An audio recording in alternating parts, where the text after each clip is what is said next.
There's a certain light that comes through a window in the hour before dusk, the gold hour, they call it. It's a soft, forgiving light that seems to dust everything in a kind of magic, even the worn arm of my favorite reading chair and the faint crack in the ceiling I've been meaning to fix for a decade. For most of my life, that light felt like a blessing, a quiet promise at the end of the day that all was and would be well.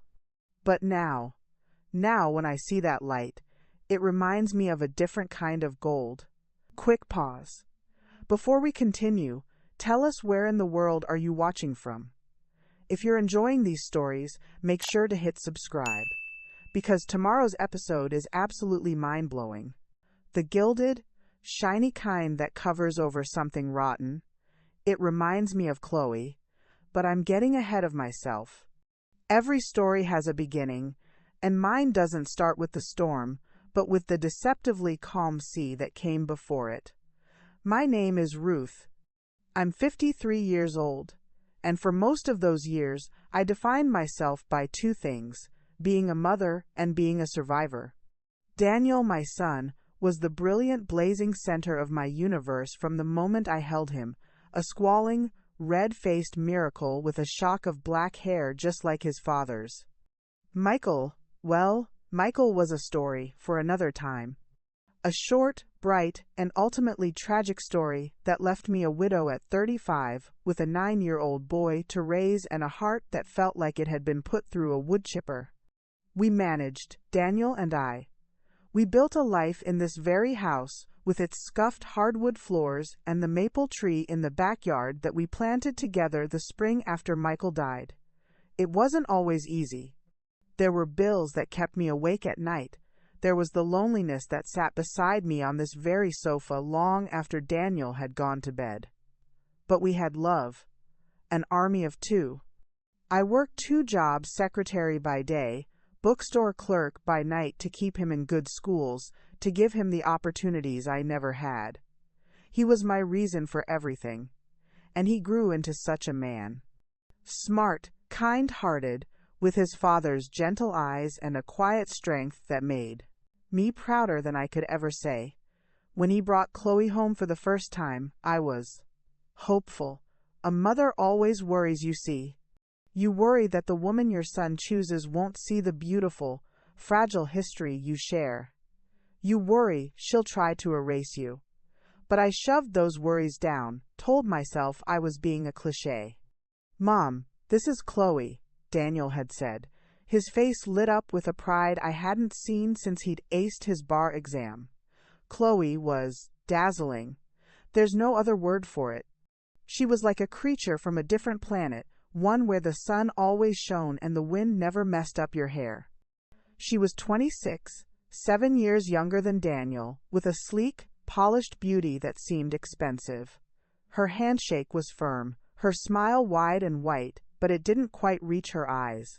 Her eyes were like 2 pale blue calculators, taking in me, the house, the worn furniture, and coming up with a sum total in an instant. "Ruth, it's so wonderful to finally meet you," she'd gushed, pulling me into a hug that smelled of some crisp floral perfume. "Daniel talks about you all the time. I feel like I know you already." It was a perfectly nice thing to say. So why did it feel like a line from a script? That first dinner was a masterpiece of polite tension. I'd made my lasagna, Daniel's favorite, the one with the 3 cheeses and the secret pinch of nutmeg my own mother taught me. Chloe picked at it, complimenting the rustic, homey flavor. "So, Chloe," I'd asked, trying to find common ground. "Daniel says you're in marketing. That must be fascinating." "It's all about perception, Ruth," she'd said, dabbing the corner of her mouth with a napkin. "Creating a narrative. You can have the best product in the world, but if the story isn't compelling, it's just noise." She looked around the living room, her gaze lingering on a framed photo of Daniel and me at his college graduation. "This house has such a lovely story. You can feel the history." Again, the words were right, but the music was all wrong. It felt less like a compliment and more like an appraisal. After dinner, Daniel helped me clear the plates in the kitchen while Chloe took a call outside. "So?" he asked, his voice low and eager. "What do you think? What could I say?" That she made the hair on the back of my neck stand up, that her perfection felt like a weapon? He was so happy, his eyes, so like his father's, were shining. "She's very polished, sweetheart," I said carefully, scrubbing at a pan. "She clearly adores you." "She does, Mom. She's amazing. She's ambitious. She's got this incredible vision for her life, for our life." He put a hand on my shoulder. "I'm glad you like her." And that was the first brick laid in the foundation of sand. My own silence, my unwillingness to speak a harsh truth into his bright, hopeful happiness. I told myself I was being protective, that I was being a good mother by not interfering. But really, I was just scared. The wedding was a year later, a grand affair at a country club I knew Daniel couldn't afford on his associate's salary. Chloe's family, all sharp angles and louder voices, seemed to dominate the space. I wore a pale lavender dress that Auntie Clara had told me was acceptable, but a little matronly, don't you think? Auntie Grace, God bless her, had squeezed my hand the entire ceremony. "She's a lucky girl," Grace whispered to me, her voice warm and reassuring, "to be gaining a mother-in-law like you." I smiled, but my eyes were on Daniel, standing at the altar, looking at Chloe as if she'd hung the moon. My army of two was being formally disbanded. I felt a loss so profound, it was a physical ache in my chest, a hollowing out. But I pasted on my smile, the one I'd perfected after Michael died, and I danced with my son, and I told him how happy I was for him. The first year of their marriage, the distance began to grow. It was subtle at first. A missed Sunday dinner here, a phone call cut short there.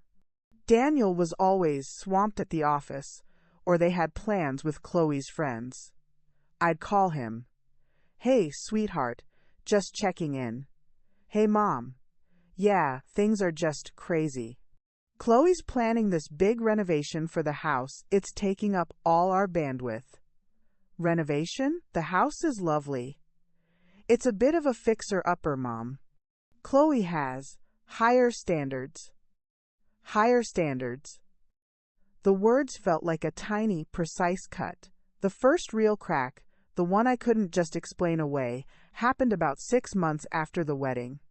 It was a Thursday. I was over at Auntie Grace's house, helping her sort through old photo albums. Clara was there too, of course, sipping her tea and offering unsolicited commentary. "That color washes you out, Ruth," she said, pointing a bony finger at a picture of me from the 90s. "I told you then, and I'm telling you now." "Oh, hush, Clara." Grace laughed. "She looks beautiful. She always does." She turned to me, her kind eyes softening. "You've been quiet, dear. How are things? How's Daniel?" I opened my mouth to give my standard, "Oh, fine, just busy," reply. But instead, to my own horror, my eyes filled with tears. "Whoa, now," Clara said, putting her tea down with a sharp clink. "What's this?" "It's nothing," I sniffled, wiping my eyes with the back of my hand. "It's stupid. It's just, he doesn't call anymore. And when I go over there, I feel like I'm a guest who's overstayed her welcome." Chloe rearranged the living room, and she got rid of the sideboard, the one Michael and I bought on our honeymoon. Grace made a sympathetic noise. "Oh, honey, new wives, they like to put their own stamp on things. It doesn't mean anything." "Doesn't it?" Clara interjected, her voice a dry rasp. "Grace, you live in a world of rainbows and kittens." "Ruth, listen to me. The sideboard is a symbol. She's erasing the past. Your past. She's marking her territory."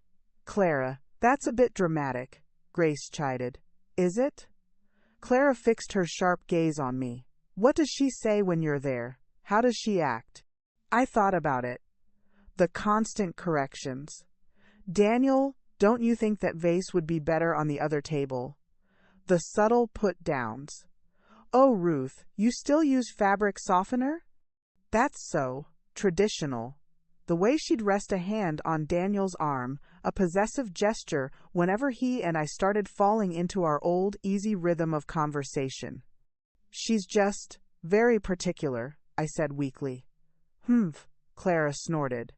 Particular is for wallpaper patterns, not for family. You keep your eyes open, Ruth. A snake doesn't always rattle before it strikes. Later that night, back in my quiet house, Clara's words echoed in my mind. A snake doesn't always rattle. I shook my head, trying to dispel the thought. I was being unfair, jealous. The bitter, lonely mother-in-law. I refused to be that cliché.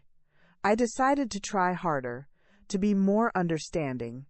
So, I invited them over for dinner. I made Daniel's favorite meal again, the lasagna. I bought a new tablecloth. I even tried out that crisp, floral perfume Chloe wore, though it smelled alien on me. They were late. 45 minutes late, without a call. When they finally arrived, Daniel looked stressed, his tie loosened. Chloe swept in, all apologies that felt like accusations. Ruth, I'm so sorry. Daniel was stuck on a conference call, and then the traffic was just a nightmare. You know how it is. Of course, dear, I said, hugging my son. He felt tense in my arms. No problem at all. Everything's kept warm. The dinner was a disaster. Chloe barely touched the lasagna, pushing it around her plate. It's very rich, she said, with a small, apologetic smile. My system is just so sensitive to heavy dairy. Daniel, who usually had 2 helpings, ate slowly, his eyes darting between Chloe and me. We moved to the living room for coffee. I brought out the old photo albums I'd been looking at with my aunts. A foolish, sentimental move. Look, I said, opening to a picture of Daniel at 6, covered in mud, holding up a frog. Remember Mr. Hoppy? Daniel laughed, a real, genuine laugh for the first time that evening. Oh my God, Mr. Hoppy. I made you keep him in a shoebox for a week. He ate a dozen of my best flies, I said, smiling back at him. For a moment, it was just us. Our history. Our army of 2. Then Chloe spoke, her voice like a splash of cold water. It's so charming, the way you hold on to all these things, all these memories. Daniel and I believe in looking forward, don't we, honey? In curating our lives, not being burdened by the past. She reached over and closed the album with a soft, final thud. The room went silent. Daniel's smile had vanished. He looked down at his hands. And in that silence, I heard it. Not a rattle. It was the sound of a foundation, my foundation, cracking right down the middle. It was the sound of the first grain of sand shifting, the one that would eventually start the avalanche that nearly buried me alive. They say the devil is in the details, and in my case, the devil wore designer jeans and had an opinion on everything from the proper pH level for bottled water to the psychological implications of clutter. After the photo album incident, a new normal began to settle over my relationship with Daniel and Chloe. It was a normal paved with eggshells, and I was constantly tiptoeing, trying to avoid the sharp cracks. The phone calls from Daniel didn't stop, but they changed.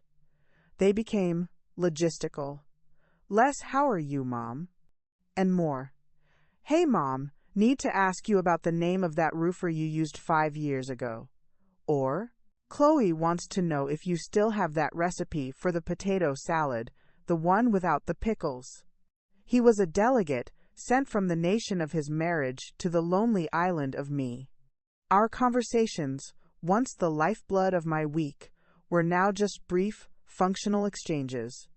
I'd hang up the phone and feel emptier than before I'd called. I tried to bridge the gap. I invited them to the movies. Chloe was allergic to the chemicals they used to clean the theaters. I suggested a walk in the botanical gardens. My dermatologist would have a fit. Ruth, the sun is so damaging. Every overture was met with a perfectly reasonable, impeccably polite brick wall. It was around this time that the headaches started. Tension headaches, my doctor called them. I called them Chloe aches.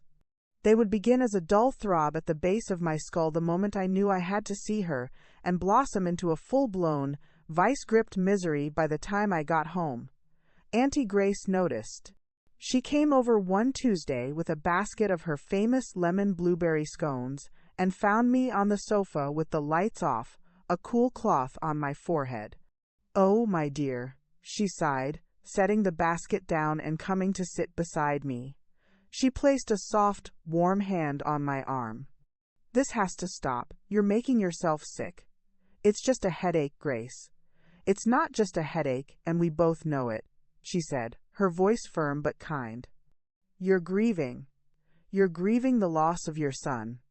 Her words were so blunt, so true, they stole my breath. The tears came then, hot and silent in the dim room. "He's not gone," I whispered, my voice thick. "He's just relocated." "To a place where you don't have a visa," she replied, stroking my arm. "Have you talked to him? I mean, really talked to him?" "And say what? Your wife makes me feel insignificant and old." He'd either think I was crazy or he'd be furious. I'd push him further. Away. Just then, the front door opened without a knock. "Ruth, you home?" It was Clara. Of course it was. She had a radar for distress. "In here, Clara," Grace called out. Clara marched into the living room, her keen eyes taking in the darkened room, the cloth on my head, Grace's comforting hand. "I see the phantom has struck again," she declared, dropping her oversized bag onto a chair. "Clara, be nice," Grace warned. "I'm always nice." "I'm also right." Clara came and stood over me, her hands on her hips. "What did she do this time?" "Nothing specific," I mumbled, sitting up. "It's just the cumulative effect. It always is. Death by 1,000 paper cuts." She picked up one of Grace's scones. "You need a strategy, Ruth. You can't just lie here and bleed out emotionally." "A strategy for what?" I asked, exasperated. "To win back my son's affection?" "It shouldn't be a competition." "It isn't a competition," Clara said, taking a bite of the scone. "It's a war. And right now, you're losing because you're refusing to acknowledge that you're on a battlefield. You're still acting like you're at a garden party." Her military analogy was exhausting, but a part of me knew she was right. I was passive. I was letting things happen to me. The catalyst, the moment the war truly began for me, was the disappearance of the sapphire necklace. It had been my mother's. A simple, elegant piece, a single, deep blue sapphire set in a delicate silver filigree, hanging on a fine silver chain. It wasn't worth a fortune, but it was priceless to me.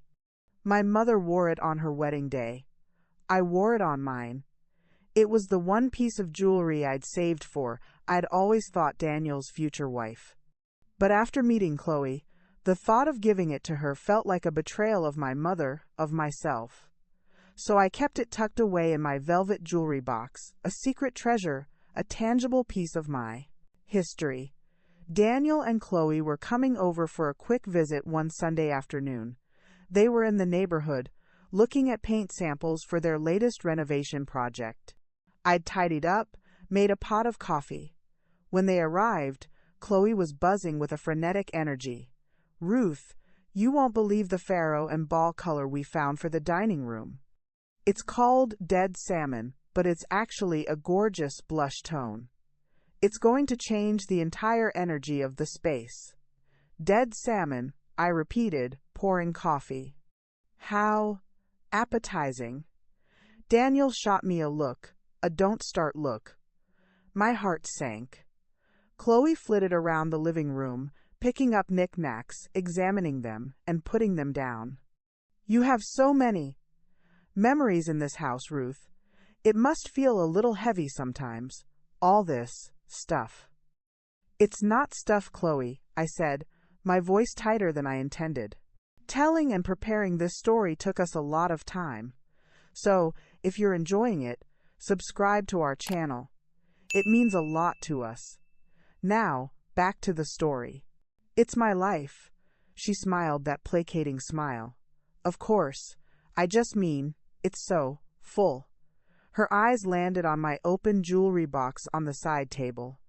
I'd been looking at the necklace earlier, remembering my mother. Ooh, what's this? Before I could stop her, she picked up the sapphire necklace. The silver chain spilled through her fingers, the blue stone catching the light. Oh, this is interesting, she said, her tone implying it was anything but. Very vintage. It was my mother's, I said, my hand itching to snatch it back. Daniel came over and looked at it. I remember that. Grandma's necklace. You used to wear it on special occasions.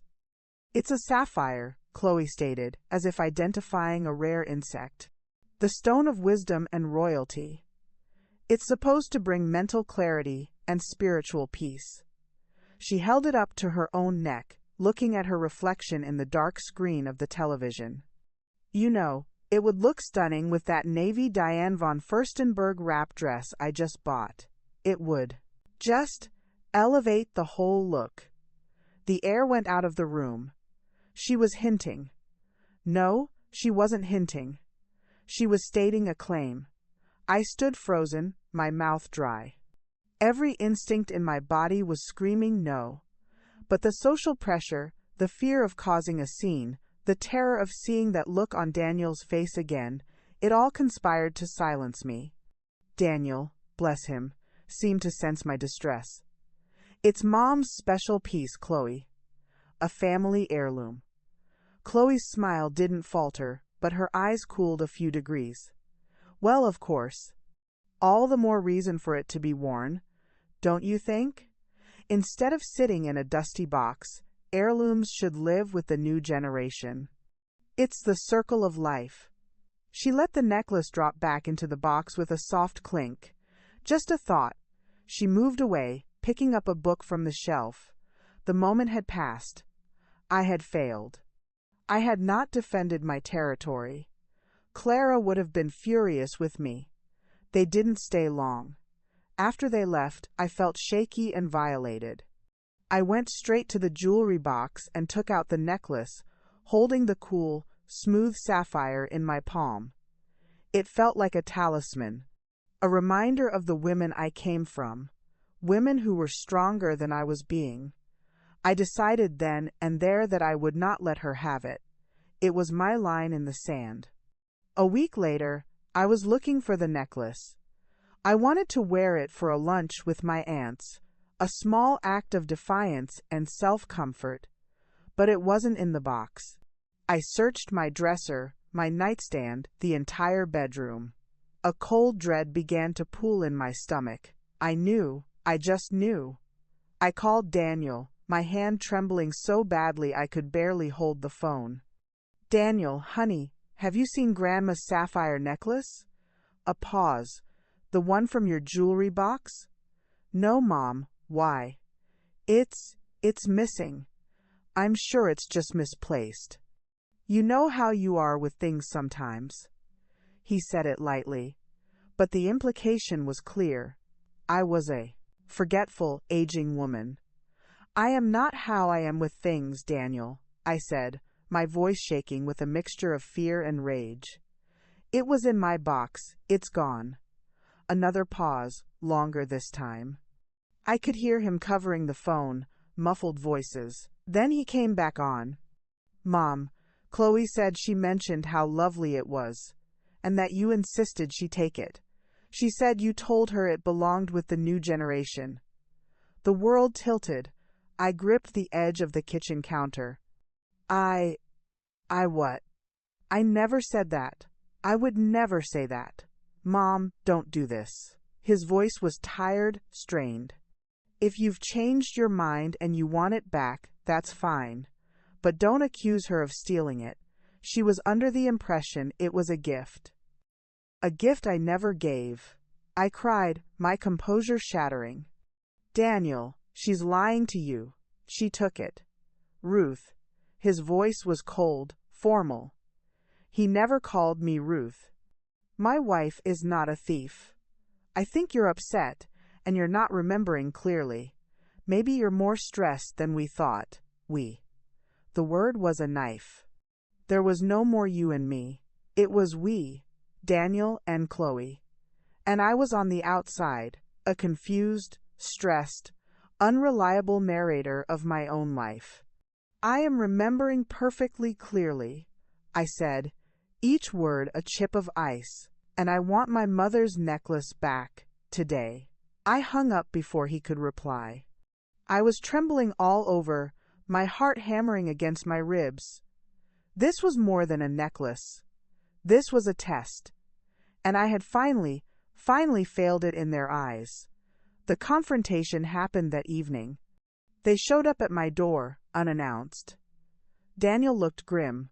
Chloe looked triumphant, though she had the good sense to veil it behind a mask of concerned confusion. She held out a small box. Here it is, Ruth. I'm so sorry for the misunderstanding. I took the box and opened it. The necklace was inside. But the delicate silver chain was broken, snapped cleanly in two. I looked from the broken chain to Chloe's face.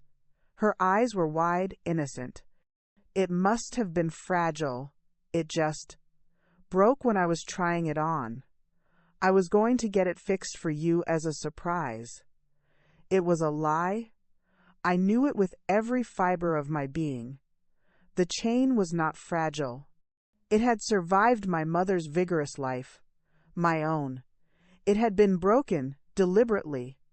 A message. If I can't have it, I'll break it.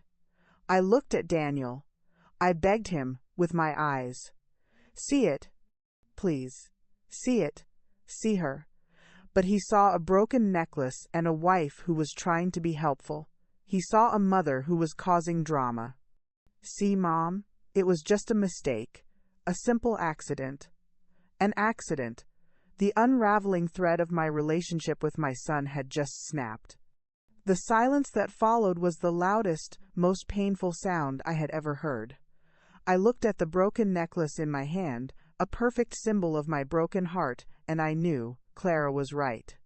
This was a war, and I had just lost the first major battle. But as I stood there, clutching the cool, unbroken sapphire, I felt something new stir beneath the pain. Something hard.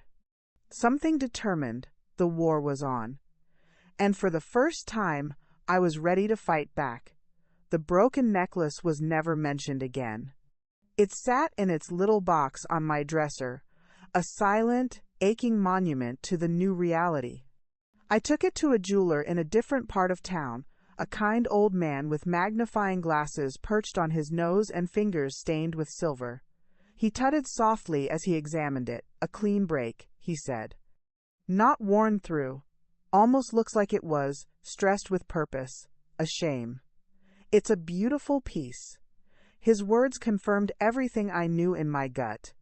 I paid him to repair it with a stronger chain, and when I got it back, I didn't put it in the jewelry box.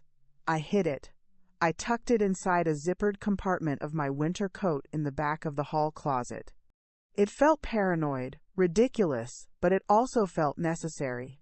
I was building a fortress around the things I loved, because the enemy was already inside the gates. The phone calls from Daniel resumed their logistical nature, but now there was a new, worrying undercurrent, concern. It wasn't the warm, loving concern of a son for his mother. It was a clinical, probing concern, the kind you'd have for a problematic asset. Mom, how are you feeling? He'd ask, his voice carefully neutral. I'm fine, Daniel.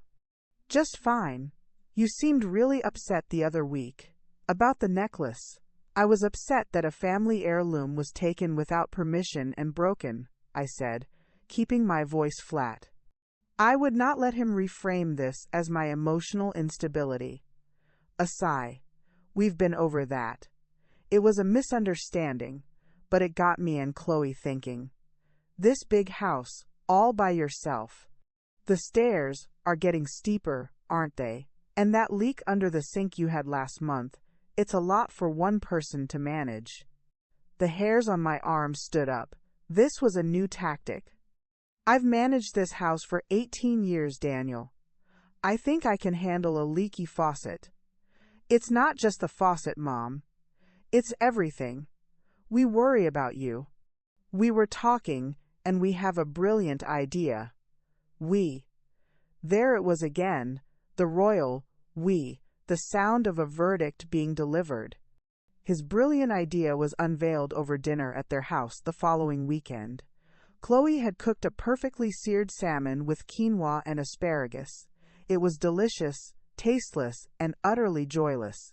The house, their renovated masterpiece, was a showroom. All cool grays, stark whites, and sharp angles. There were no family photos on the walls, only large, abstract prints in chrome frames. It felt like a very expensive, very empty hotel. So, Ruth, Chloe began, after we'd finished the tiny, exquisite lemon tarts for dessert, Daniel and I have been so concerned. We lie awake at night thinking of you in that big, old house all alone. I'm not alone. I have my friends. I have my life. Of course you do, she said, patting my hand. It took all my willpower not to flinch. But it's about safety, too. And convenience. And family. She leaned forward, her eyes wide and sincere. We want you to move in with us. The room swam. I felt the salmon threatening to make a reappearance. Move in. Here? Well, not in the main house, Daniel said quickly, avoiding my eyes. We've been planning this for a while. We're finishing the space above the garage. It's a full studio apartment, a beautiful bedroom, a little kitchenette, a full bathroom. It's got its own private entrance. We call it the Granny Flat. The Granny Flat. The words were like a slap. They had a name for it. They'd been planning it. This wasn't a spontaneous offer of care. It was a strategic relocation. It's a wonderful solution. Chloe chimed in, her voice dripping with manufactured warmth. You'd be safe. We'd be right here if you needed anything. No more worrying about property taxes or roof repairs or shoveling snow. You could sell your house, be financially secure, and just relax. Enjoy your golden years. My golden years. In a room above a garage, while she curated my son's life in the main house below. I looked at Daniel. You think I should sell the house? The house your father and I bought, where you grew up. He shifted uncomfortably in his sleek, modern chair. It's just a house, Mom. It's the memories that matter, not the walls. And think of the equity you have in it. You could be so comfortable, no more financial stress. The manipulation was so layered, so clever. It was wrapped in the language of love and concern, but its core was cold, hard control. They wanted my house, they wanted the money, and they wanted me where they could see me, where she could monitor me. I don't know what to say, I stammered, my mind reeling. This is a huge decision. Of course it is, Chloe said, beaming as if I'd already agreed. Don't answer now. Just think about it. Think about the peace of mind. The rest of the evening was a blur. I drove home in a daze, my hands clenched on the steering wheel. The familiar streets, the warm glow of porch lights in other houses, the silhouette of my own maple tree against the night sky, it all felt suddenly, terrifyingly fragile. I didn't wait for my weekly visit. I went to see Grace and Clara the next morning. I found them in Grace's sun-drenched conservatory, surrounded by thriving orchids and the gentle hum of a humidifier. I didn't even say hello. I just blurted it out. They want me to move into their granny flat. They want me to sell my house. Grace dropped the gardening trowel she was holding. It clattered on the tile floor. "Oh, Ruth, no." Clara, who had been meticulously wiping dust off a fern leaf, went very still. She slowly put down her cloth and turned to me, her eyes like flint. "Tell me everything." I recounted the entire conversation, the salmon dinner, the phrase "granny flat," the talk of equity and peace of mind. When I finished, Grace had tears in her eyes. Clara's face was a mask of cold fury. "The audacity," Clara whispered. Then, louder, the unmitigated gall. "A granny flat? They're putting you out to pasture. They want to turn you into a docile, funded pet they can keep in the backyard." "Clara!" Grace gasped. "Don't Clara me. It's the truth. They're financially abusing her, and they're dressing it up as a favor. They want her money and her freedom." "Daniel would never," Grace began, but her voice lacked conviction. "Daniel is so twisted up in that woman's web he can't see straight," Clara retorted. She came and stood in front of me. "Ruth, listen to me. This is the battle line. You do not move. You do not sell. You dig your heels in and you fight. That house is your independence. It is your history. It is your power. You give that up, and you are at her mercy forever." Her words were a trumpet blast, stirring something fierce and defiant in my soul. But the practical, fearful part of me whispered back, "But what if they're right? What if it's too much for me?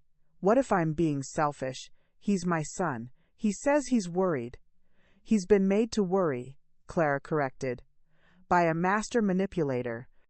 She's planting seeds of doubt about your competence, and he's watering them. Don't you dare water them for him." The pressure campaign began in earnest. Daniel called almost daily, his tone a mixture of pleading and impatience. "Just come and see it, Mom. The apartment is almost finished. It's really beautiful, you'll love it. Chloe found the most amazing space-saving appliances for the kitchenette. We got a quote from a realtor on your house. You wouldn't believe the number. It's life-changing money." Each call was a turn of the screw. I felt myself weakening. The narrative was so persistent, so logical on its surface. Maybe I was being a stubborn old woman. Maybe this was the smart, safe thing to do. The loneliness of my big house sometimes echoed. The responsibility of its upkeep was a constant, low-grade hum of anxiety. The temptation to just let go was seductive. The breaking point came on a rainy Tuesday. I'd tripped on the bottom step of the staircase, a step Michael had repaired himself, a step that was slightly uneven. I didn't fall hard, just bruised my knee and my pride, but it shook me. As I sat on the floor, rubbing my knee, the rain lashing against the windows, the narrative they'd been building crashed over me like a wave. "It's not safe. You're all alone. Something could happen." When the phone rang, I knew it would be Daniel. It was as if he had a sensor on my despair. "Mom? You okay? You sound funny." The words tumbled out before I could stop them. I fell. On the stairs. "I'm fine, just shook up." I heard him cover the phone. Urgent, muffled whispers. Then he was back, his voice tight with a panic that felt, for the first time in months, genuine. "That's it, Mom. I'm coming over. We're not discussing this anymore. You can't stay there.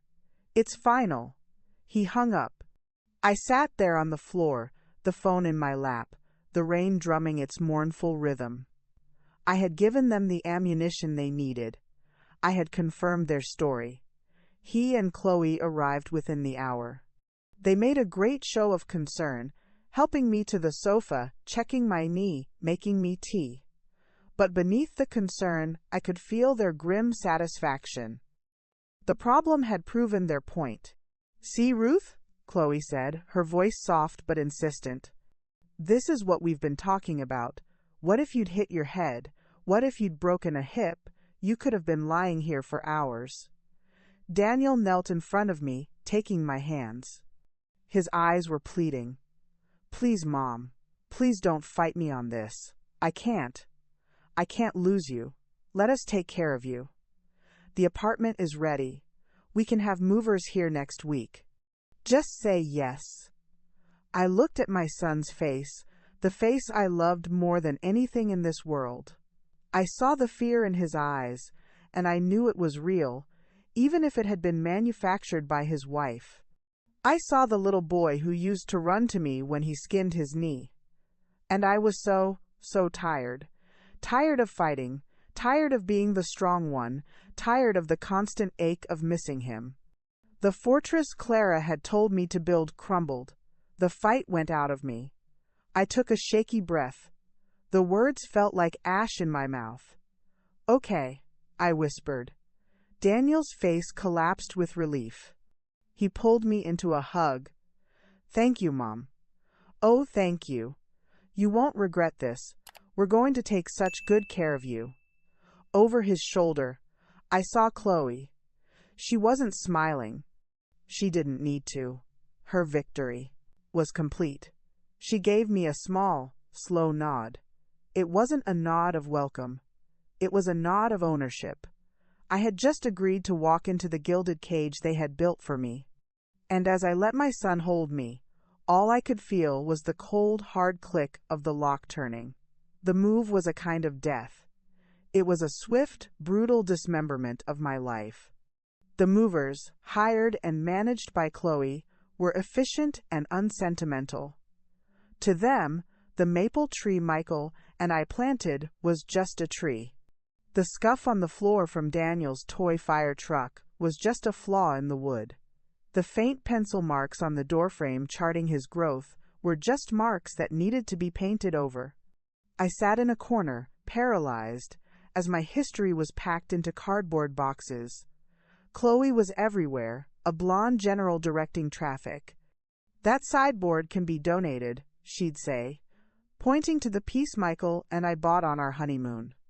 Are you sure you need all these books, Ruth? They're so heavy and dusty. This old armchair really won't fit the aesthetic of the new space. Each decision felt like an amputation. I was too numb to protest. Daniel flitted around, looking stressed, avoiding my eyes. He was the facilitator of this execution, and he couldn't bear to watch the condemned. When we arrived at the granny flat, it was just as they had described. New, clean, sterile. The walls were a generic beige. The floors were a gray laminate that was cold underfoot. The kitchenette was a marvel of miniature, soulless appliances. It had all the charm of a hospital room. The few pieces of my furniture that had made the cut looked sad and out of place, like elderly relatives at a rave. My new home was a pristine, beautiful box, and I felt the walls the moment I stepped inside. The first rule was delivered the day I moved in. It was couched as a safety precaution. We've had a security system installed, Mom, Daniel said, showing me a panel by the door. It's for everyone's protection. We'll all have the code, of course. But just so you know, it chimes whenever an exterior door is opened.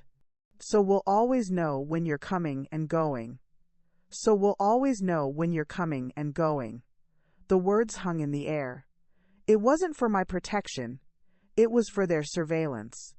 My freedom of movement, something I'd taken for granted for 53 years, was now a monitored event.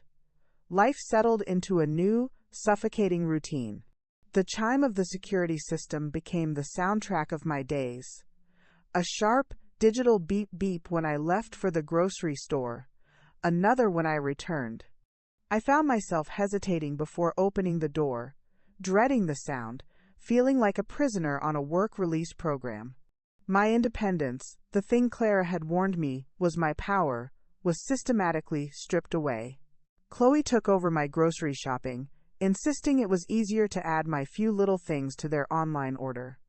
It's just more efficient, Ruth, she'd say, placing a bag of tasteless, healthy food on my counter. And I can make sure you're getting the right nutrients. Your generation wasn't really taught about inflammatory oils, were you? She helped me with my finances. It must be so confusing, all those statements. Let me set up online banking for you. I can just pay your bills automatically from your account. One less thing for you to worry about.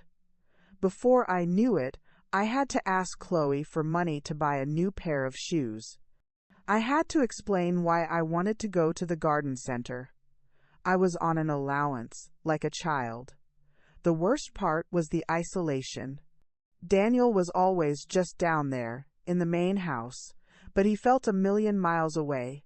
He'd pop in for quick scheduled visits, 5 minutes on his way to work, 10 minutes after he got home. They were stiff, awkward affairs.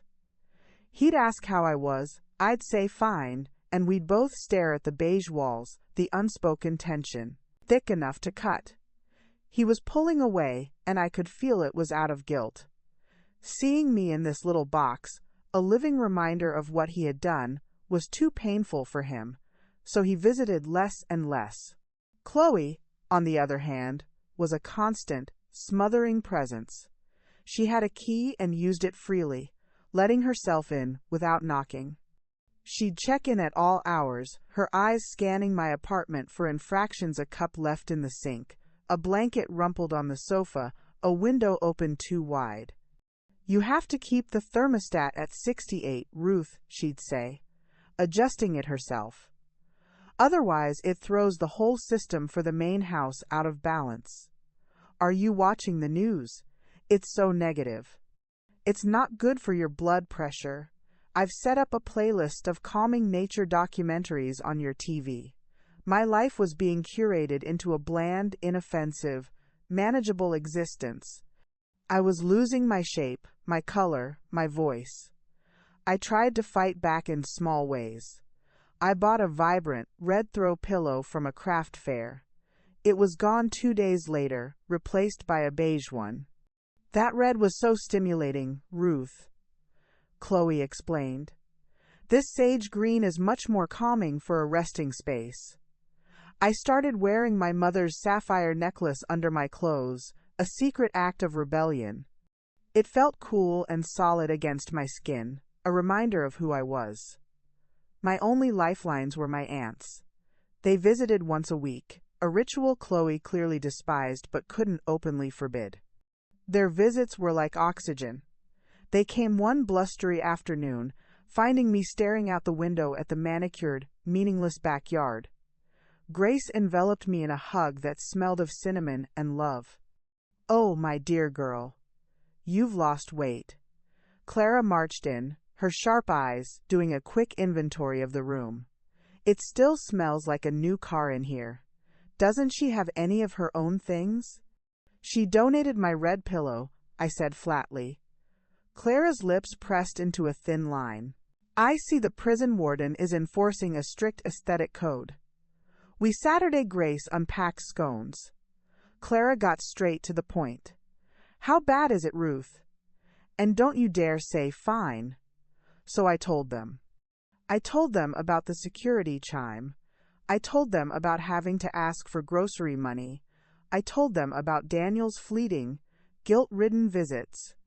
I told them about the thermostat, the documentaries, the missing pillow. When I finished, Grace was crying softly. Clara was silent, a storm brewing in her eyes. "She has isolated you, financially exploited you, and is now psychologically torturing you," Clara stated, her voice dangerously quiet. "This is a textbook case. You have to get out, Ruth." "And go where?" I asked, my voice breaking. "I sold my house. The money it's in accounts she manages. This is my home now." The words tasted like poison. "This is not a home." Clara slammed her hand on the table, making the teacups rattle. "This is an annex, a storage unit for a person. You are Ruth. You survived Michael's death. You raised a brilliant son alone. You are a force of nature, not a potted plant to be watered and kept in the shade."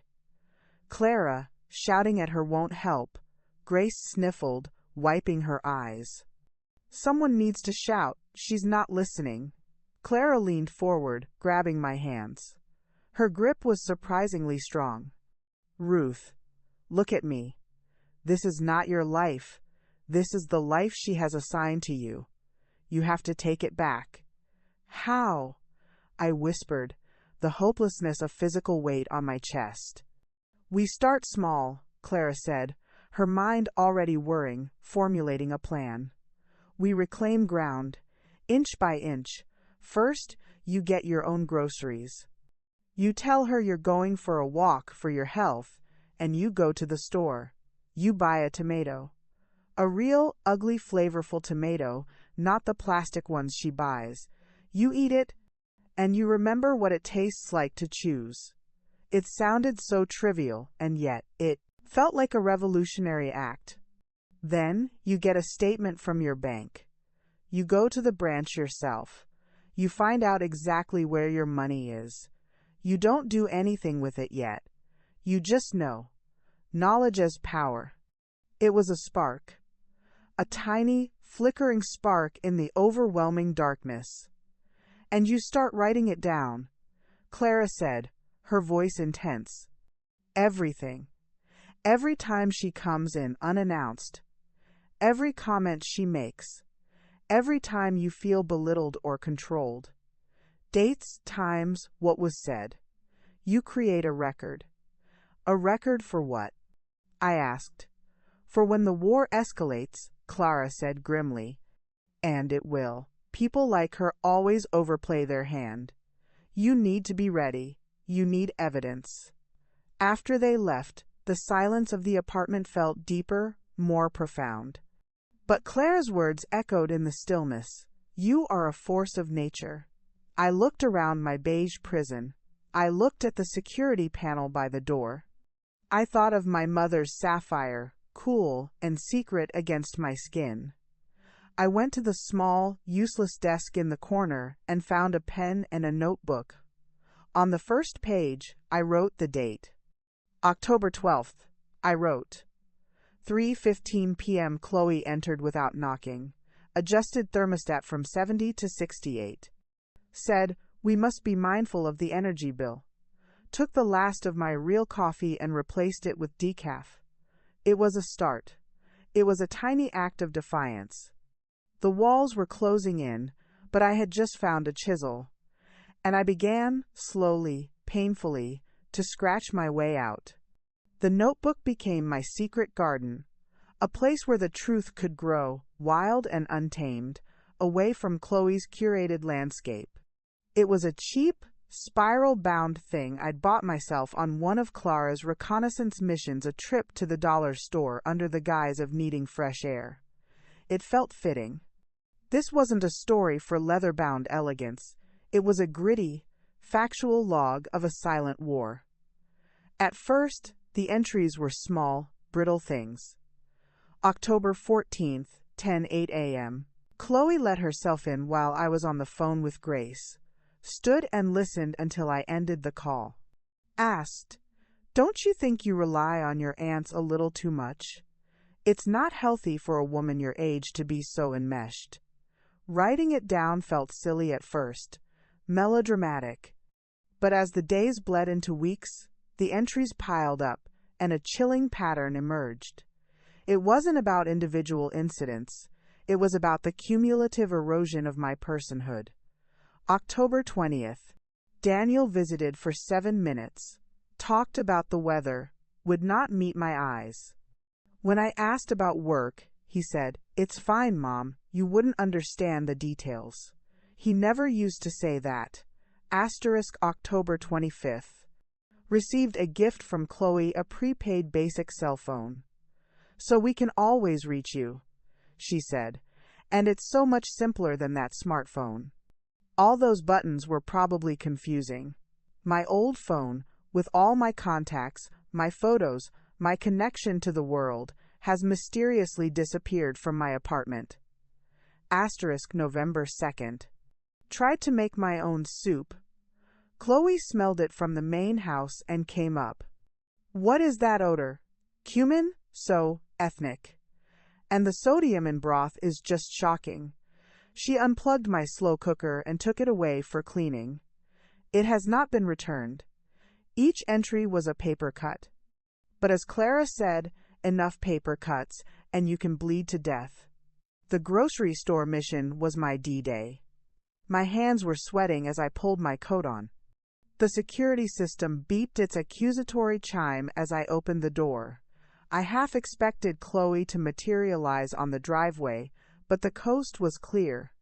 The supermarket was a symphony of sensory overload after months of Chloe's bland, controlled provisions. The colors of the produce, the reds and oranges and greens, I felt like a prisoner released into the world. I bypassed the perfect, waxy apples she always bought and went straight for the heirloom tomatoes, their skins gloriously flawed, their shapes bizarre and beautiful. I bought one.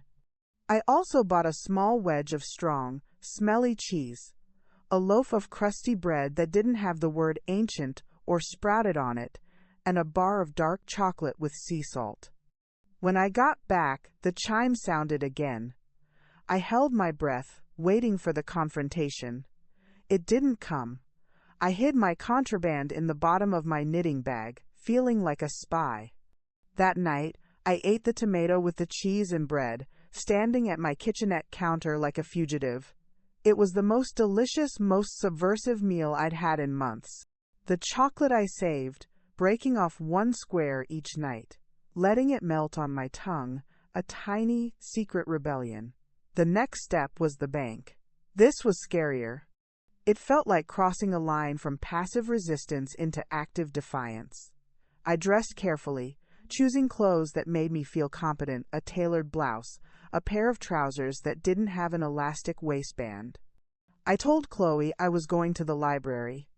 The bank manager, a Mr. Henderson, remembered me. He'd helped Michael and me set up our first joint account a lifetime ago. "Mrs. Miller," he said, shaking my hand. "It's been too long. How can I help you?" My mouth was dry. I'd like to see the statements for all my accounts, please.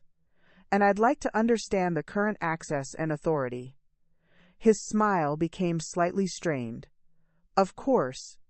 But your son, Daniel Miller, and his wife, Chloe, were added as authorized users on your primary savings and checking accounts about 3 months ago. For your convenience, I believe. They set up all the online banking. They handle the bill payments. The room tilted. I gripped the edge of his desk. Authorized users. They could see everything. They could move money. My money.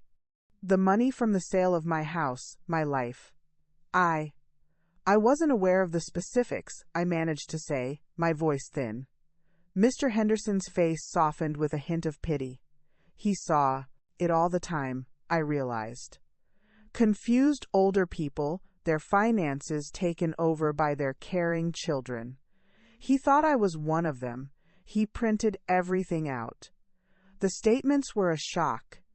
Large, regular transfers were going out to a company called Vivid Concepts, LLC.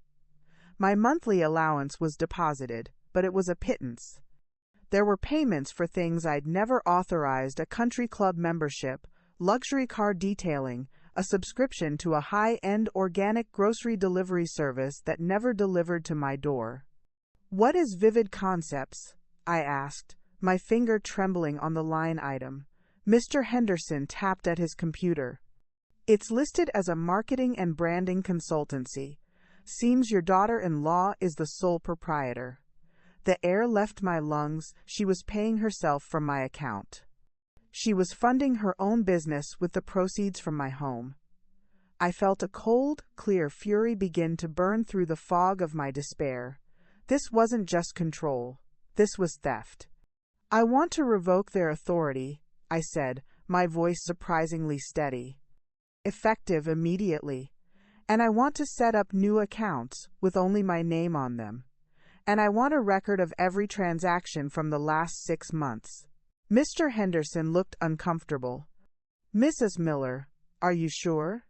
Your son," He said it was for your protection. To prevent financial mistakes. There it was, the narrative. The story they were telling the world about me, the confused, vulnerable old woman. I looked him straight in the eye. I channeled Clara.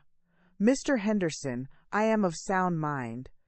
I have a master's degree in accounting. I am not making a mistake. I am rectifying one.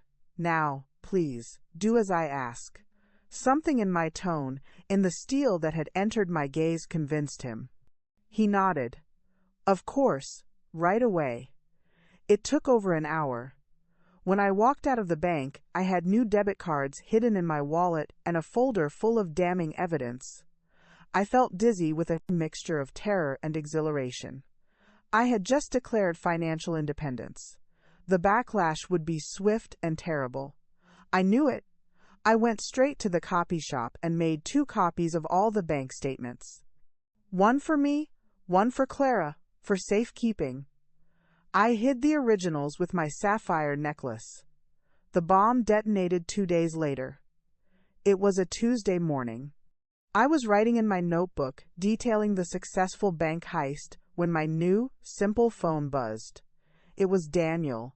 His voice was like shattered glass. Mom, we need to talk, now. He and Chloe stormed into my apartment minutes later. Daniel's face was pale with anger. Chloe's was a mask of cold, triumphant fury. What the hell did you do at the bank, Mom? Daniel exploded, not even bothering with a greeting. I kept my seat, my notebook open on my lap. I took control of my finances, Daniel, as is my right. Your right? He spat. We are trying to protect you. Mr. Henderson called me. He was concerned. He said you seemed confused and agitated. I was perfectly clear, I said, my heart hammering against my ribs. I was revoking access for people who had no right to be moving my money, especially to shell companies like Vivid Concepts. Chloe's eyes widened in feigned shock. Vivid Concepts. That's my business. Daniel, I told you she wouldn't understand. I was managing her money, investing it, making it work for her. Those transfers were for high-yield bonds. They were payments to yourself, Chloe, I said, my voice quiet but clear. And I have the statements to prove it. The room went silent. The mask slipped for a fraction of a second, and I saw the raw hatred in her eyes. Then it was back, replaced by a wounded, tearful expression. She turned to Daniel, her voice trembling. Do you see? Do you see what she's become? So suspicious, so vile. I have done nothing but sacrifice for this family, and she accuses me of stealing? She buried her face in her hands, her shoulders shaking with sobs that I knew were as fake as her compassion. Daniel looked from her weeping form to me, sitting calmly with my notebook. The narrative was battling the evidence right in front of him, and I saw the terrible struggle on his face. He wanted to believe his wife. It was easier, it kept his world intact. Mom, he said, his voice choked. You have to apologize to Chloe. This paranoia, it's gotten out of control. We're going to have to take further steps for your well-being. Further steps? I asked, the cold dread returning. We're looking into a power of attorney, Chloe said, lifting her head, her eyes dry and hard. For your own good, Ruth. Clearly, you can't be trusted to make sound decisions anymore. They left me then, with that threat hanging in the air. A power of attorney. They were going to try to have me declared incompetent, to legally strip me of my last remaining rights. I sat in the silence for a long time. Then I picked up my pen. My hand was steady. November 28th, I wrote. 10:42 a.m. Daniel and Chloe confronted me about the bank, accused me of paranoia, threatened power of attorney. The war is no longer silent. The lines are drawn. I closed the notebook. The spark Clara had ignited was now a small, determined flame. They had escalated, and so would I. I was no longer just scratching at the walls. I was preparing to break them down. The threat of a power of attorney changed everything.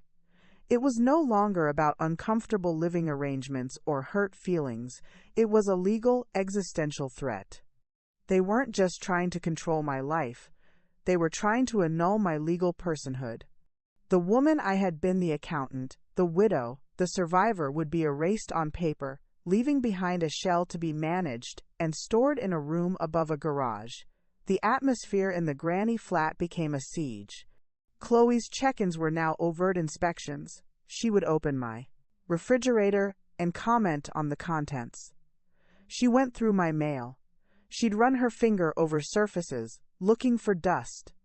I was a problem to be contained, and she was the warden, ensuring the cell remained secure.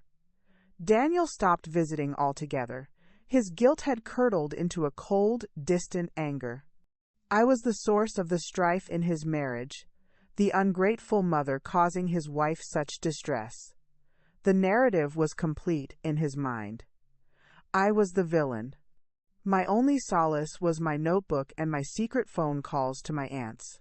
I had bought another cheap pay-as-you-go phone, a backup, and kept it charged and hidden inside the box spring of my bed. "They're going for a power of attorney, Clara," I whispered into the phone one night, the covers pulled over my head like a child. I heard her sharp intake of breath. I was afraid of that. It's their ultimate weapon. They'll get a doctor to say you're confused, that you're a danger to yourself. They'll use the fall you had as evidence. It's a classic move. What do I do? My voice was small in the dark. You fight fire with fire, Ruth. You get to a doctor first. Your own doctor. You get a full cognitive assessment. You get it on record that you are sharp as a tack. You build your own paper trail. And you find a lawyer. A good one. A shark. You tell them everything. You show them the notebook. A lawyer. The thought was terrifying. It made this real, in a way I couldn't take back. It would mean suing my own son. I can't, I breathed. You can, and you will, Clara said, her voice brooking no argument. Or you will spend the rest of your life as a non-person in a beige box. Is that what you want? It wasn't. The flame inside me flickered, then burned brighter. No. Good. Grace and I have some money put away. We'll help. You are not in this alone. I wasn't alone. The thought was a life raft. I had my aunts, I had my truth, and I had my rage. I made an appointment with my longtime physician, Dr. Evans, for the following week. I told Chloe I was going for my annual checkup. She insisted on driving me, of course. She sat in the waiting room, a sentinel, undoubtedly planning to go in with me to help me remember the doctor's instructions. But when the nurse called my name, I turned to Chloe. "I'd like to see the doctor alone, please." Her smile was tight. "But Ruth, you get so flustered. I can help. I've been managing my own medical appointments for 53 years. I said, my voice calm but firm. "I think I can manage today." I turned and followed the nurse before she could protest, feeling her furious gaze burning into my back. In the exam room, I didn't mince words. I told Dr. Evans everything. The move, the control, the financial exploitation, the threat of power of attorney. I showed him the first few pages of my notebook. His kind, familiar face grew increasingly grim. "Ruth," he said softly when I finished. "I'm so sorry. This is elder abuse, plain and simple." The term, spoken aloud by a medical professional, was both a validation and a horror. "They're going to say I'm incompetent," I said. "That I'm a danger to myself." He shook his head, his jaw set. "Not on my watch. We'll do a full cognitive work-up right now. The MoCA test. It's standard. It will be irrefutable." I took the test. I named the animals, I copied the cube, I remembered the words. I scored a perfect 30 over 30. There, Dr. Evans said, making a note in my file. You are, cognitively, in the superior range for your age.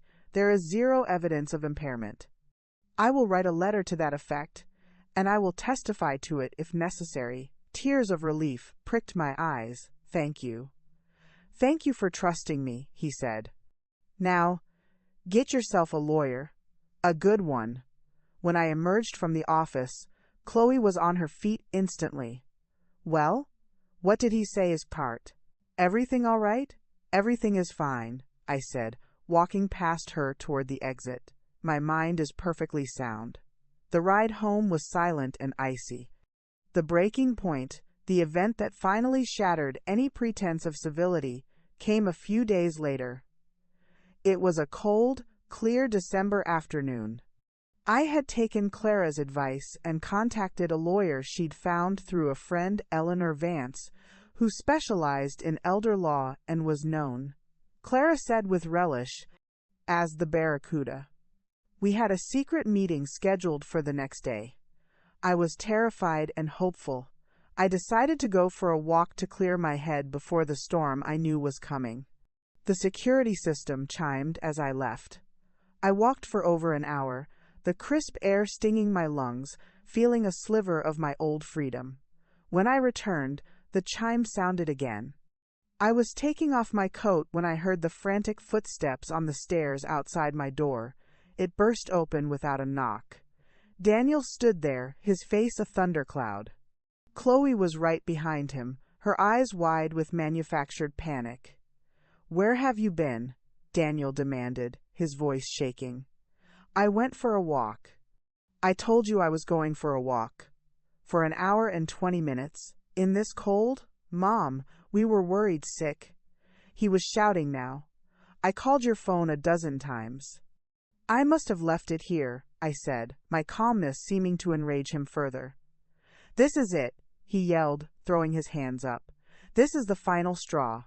Wandering off for hours, not answering your phone. What if you'd fallen? What if you'd gotten lost? You are a danger to yourself. We can't live like this." "Daniel, calm down," I said, but my heart was starting to race. This was a setup. I could feel it. "I will not calm down," he roared. "We are getting that power of attorney. We are having you evaluated. And until then, for your own safety, you are not to leave this apartment without one of us. Do you understand?" They were putting me under house arrest.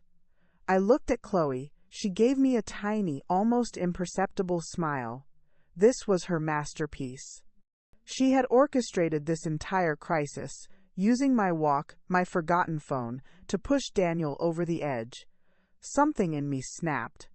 The last thread of my patience, my hope, my mother's love, frayed and broke. "No," I said, my voice low and dangerous. Daniel blinked. "What?" I said, "No. You do not get to lock me in this room. You do not get to control my money. You do not get to tell me when I can breathe fresh air."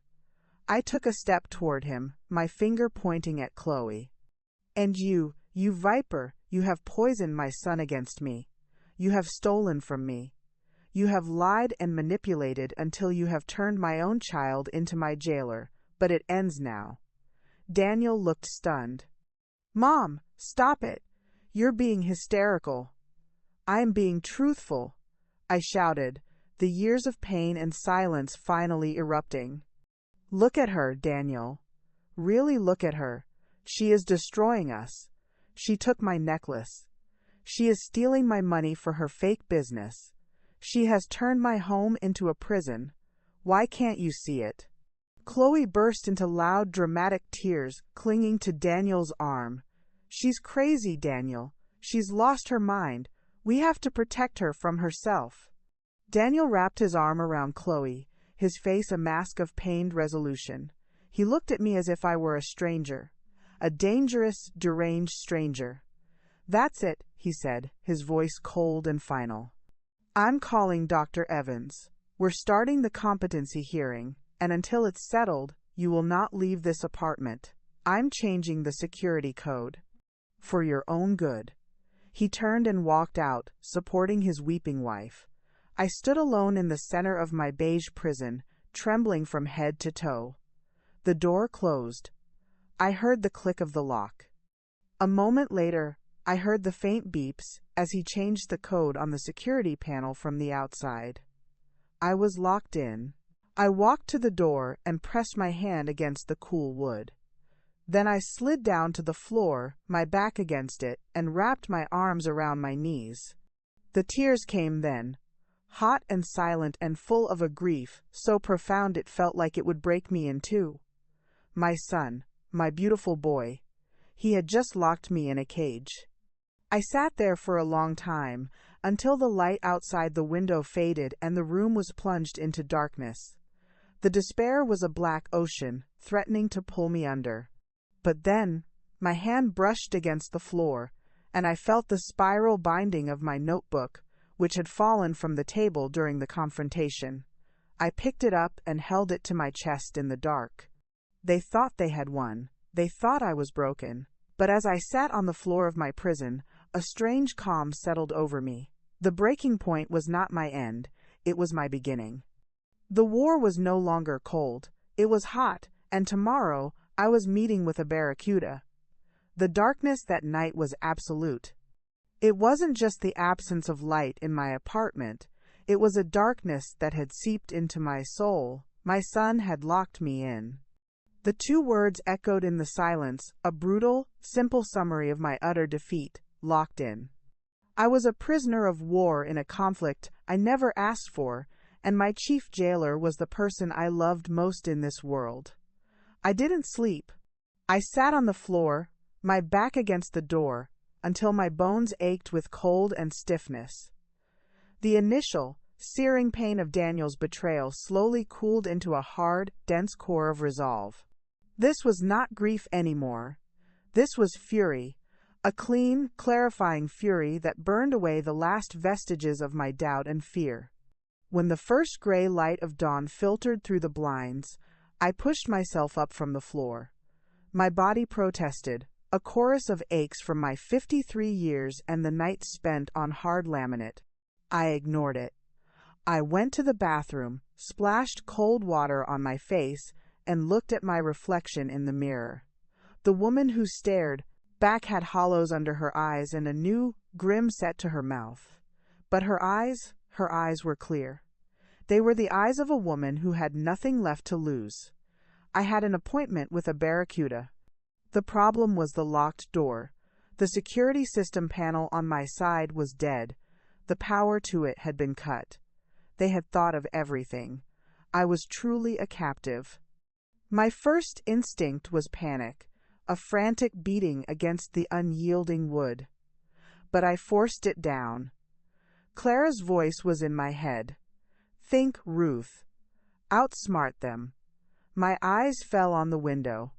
It was a large, double-hung window, and Chloe's constant harping about the thermostat meant it was never painted shut. I unlocked it and pushed. It slid up smoothly, letting in a blast of frigid morning air. I looked down. It was a 12-foot drop to the manicured shrubbery below. Not impossible, but not ideal for a woman of my age and dignity. Then I saw it. The porch roof. It extended from the main house, passing just a few feet below my window. It was slanted, covered in slick-looking shingles, but it was a path. A reckless, undignified, glorious path to freedom. I didn't allow myself to think about it. Thinking would lead to fear. I put on my sturdiest shoes and my warmest coat. I tucked my notebook, my bank documents, and my secret phone into the inner pockets.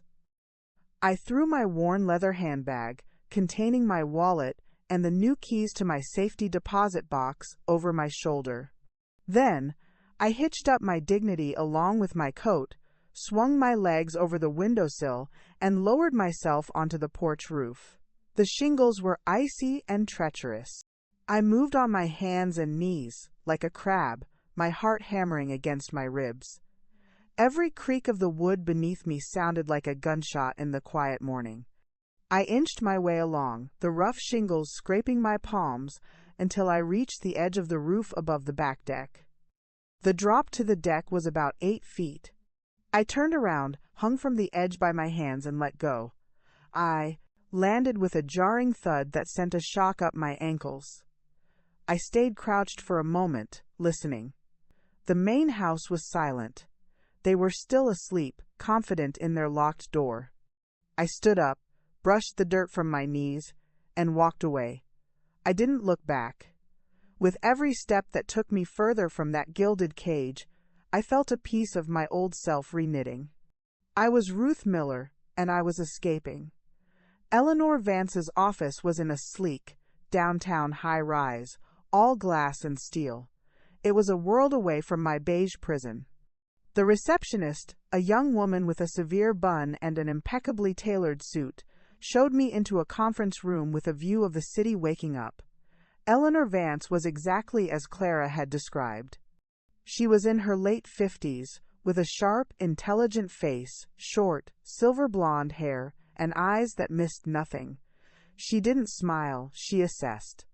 She shook my hand with a firm, dry grip, and gestured for me to sit. "Ruth Miller," she said, her voice a low, calm alto. "Clara speaks very highly of you.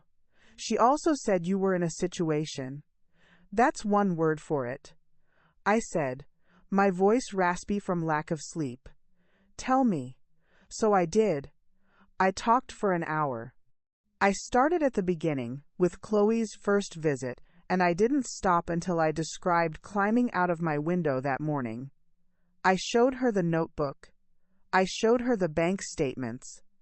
I showed her Dr. Evans' letter. I held nothing back. Eleanor listened without interruption, her eyes fixed on me, occasionally making a note on a legal pad. When I finished, she leaned back in her chair, steepling her fingers.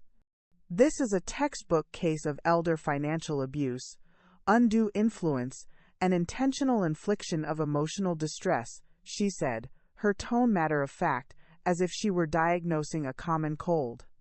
"The locked door is illegal confinement.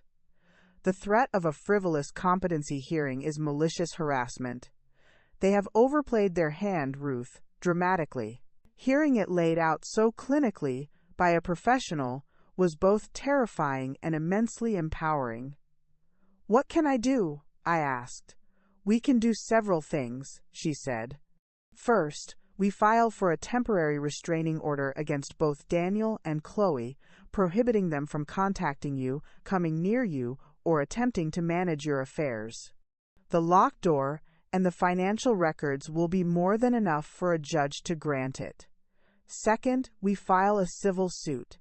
We will sue them for the return of every cent they have taken, for emotional damages, and for the conversion of your property, the funds from the sale of your home."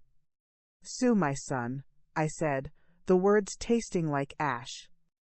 Eleanor's gaze was unwavering. "Ruth, you have to understand. The son you knew is not the man who locked you in that apartment. That man is a co-conspirator in your abuse. You are not suing your little boy. You are holding 2 adults accountable for their criminal and civil actions against you." She was right. I knew she was right. But the pain was a fresh wound. Where will I live? I asked, the practicalities suddenly crashing down on me. "I can't go back there." "Absolutely not," Eleanor said. "Do you have somewhere to go? Somewhere safe?" "My aunts," I said without hesitation. "Grace and Clara." "Good. We will also include in the restraining order that they are to stay away from your aunts' residences." "Now," she said, sliding a retainer agreement across the table. "This outlines my fees. Clara has already given me a retainer from their funds. We can work out a payment plan from the assets we recover." I signed the papers without reading them. I trusted Clara's judgment, and in that moment, I would have signed anything to feel like I had an ally, a general in this war. An hour later, I was sitting in a family court judge's chambers with Eleanor. She presented the facts with cool surgical precision. The judge, a weary-looking woman in her 60s, listened, her expression growing grimmer as Eleanor laid out the evidence. The bank statements, the photos of the locked apartment door I'd taken with my phone that morning, Dr. Evans' letter. "This is appalling," the judge said softly, looking at me with pity that I did not want but gratefully accepted. She signed the temporary restraining order immediately. It prohibited Daniel and Chloe from contacting me by any means, from coming within 500 feet of me, my aunt's homes, or my place of work, and from attempting to access my financial accounts or initiate any competency proceedings. As I walked out of the courthouse, the temporary order folded in my purse, I felt like I was breathing properly for the first time in a year. I was protected by the law. I had a lawyer. I had a plan. I took a cab to Grace's house. When she opened the door, her face crumpled with relief and worry. She pulled me into a hug so tight I could barely breathe. "Oh, thank God you're all right," she whispered into my hair. Clara was standing behind her, her arms crossed, a look of grim satisfaction on her face. "Took you long enough," she said, but her eyes were shining. "I have the guest room made up, and I've made a pot of strong coffee. The real kind." Sitting at Grace's familiar, cluttered kitchen table, surrounded by the smells of coffee and cinnamon, I felt the adrenaline finally recede, leaving me bone-tired but safe. I was homeless, I was suing my son, and my heart was in a million pieces. But I was free. The whispers of rebellion had become a shout, and it had been heard in a court of law. The battle for my life had officially begun. The first volley was fired by text message. I was sitting in Grace's cozy living room, wrapped in a quilt and trying to read a book when my secret phone buzzed. It was a number I didn't recognize, but I knew. "Mom, what is this? A restraining order. Have you completely lost your mind? Call me right now. We need to talk about this." Daniel. The hurt and outrage in his words were palpable, even through text. He truly believed he was the victim. He couldn't see that the order was a shield, not a sword. I showed the message to Eleanor when she called for an update. "Do not respond," she said, her voice crisp. "That is a direct violation of the TRO. Save the message. It's evidence of his disregard for the court's authority. Every contact he attempts only strengthens our case." So I saved it, and the one that came an hour later from Chloe's phone. "Ruth, this is slanderous and insane. We have done nothing but love and care for you. You are destroying this family. Daniel is heartbroken. You need to drop this before you do irreparable damage." The hypocrisy took my breath away. She was heartbroken. She was worried about damage. I saved that one too. Each message was another brick in the wall I was building between my old life and my new one. Living with Grace and Clara was a balm to my battered spirit. Grace fussed over me, making my favorite meals and ensuring I had endless cups of tea. Clara, meanwhile, was my chief strategist. "We need more," she declared one evening after dinner. "We have the financial theft. We have the emotional abuse. But we need to prove pattern and intent. We need to show this isn't a misunderstanding, it's a calculated campaign." "How?" I asked. "We need to know more about her," Clara said, her eyes narrowing. "About vivid concepts, about her past. People like her don't just appear out of nowhere. There's a history." Eleanor agreed. "A private investigator would be useful. It's an expense, but it could uncover information that makes our case unassailable." Clara insisted on paying for it from the war fund she and Grace had established. "Consider it an investment in justice," she said. So, we hired a PI. His name was Frank, a man in his late 50s who looked more like a tired accountant than a Hollywood sleuth. He was quiet, methodical, and reassuringly competent. "I'll start with the finances and work outward," he told us in Eleanor's office. "Vivid concepts is the key." While Frank began his work, I focused on rebuilding my life. With Eleanor's help, I accessed my new accounts and got my finances in order. I bought new clothes, things I liked, in colors I chose. I got a new proper smartphone and spent an afternoon with Grace, painstakingly adding my contacts back. Each small act was a reclamation. But the legal process was a slow, grinding machine. The temporary restraining order was made permanent after a hearing which Daniel and Chloe did not contest, on their lawyer's advice, I was sure. Their lawyer, a slick, condescending man named Mr. Sterling, had entered the picture. He specialized in making our legitimate claims sound like the ravings of a hysterical woman. The civil suit was filed. We were suing for the return of all misappropriated funds, plus punitive damages. The discovery process began the formal exchange of information between the two sides. We demanded all financial records for Vivid Concepts, all communications between Chloe and Daniel regarding me and my finances. They, in turn, demanded my medical records and any psychiatric evaluations, clearly hoping to find something to support their narrative of my incompetence. They found nothing. Dr. Evans' report stood like a fortress. Weeks turned into a month. The tension was a constant, low-grade hum in my life. I was safe, but I wasn't at peace. The lawsuit loomed over everything, a dark cloud promising a storm. Then, Frank the PI called us into Eleanor's office. He had a file folder in front of him, and he looked like a man who had struck gold. Chloe Miller, née Parker, is a very interesting woman, he began, opening the folder. Vivid Concepts has had exactly one client in the past 3 years, you, Ruth.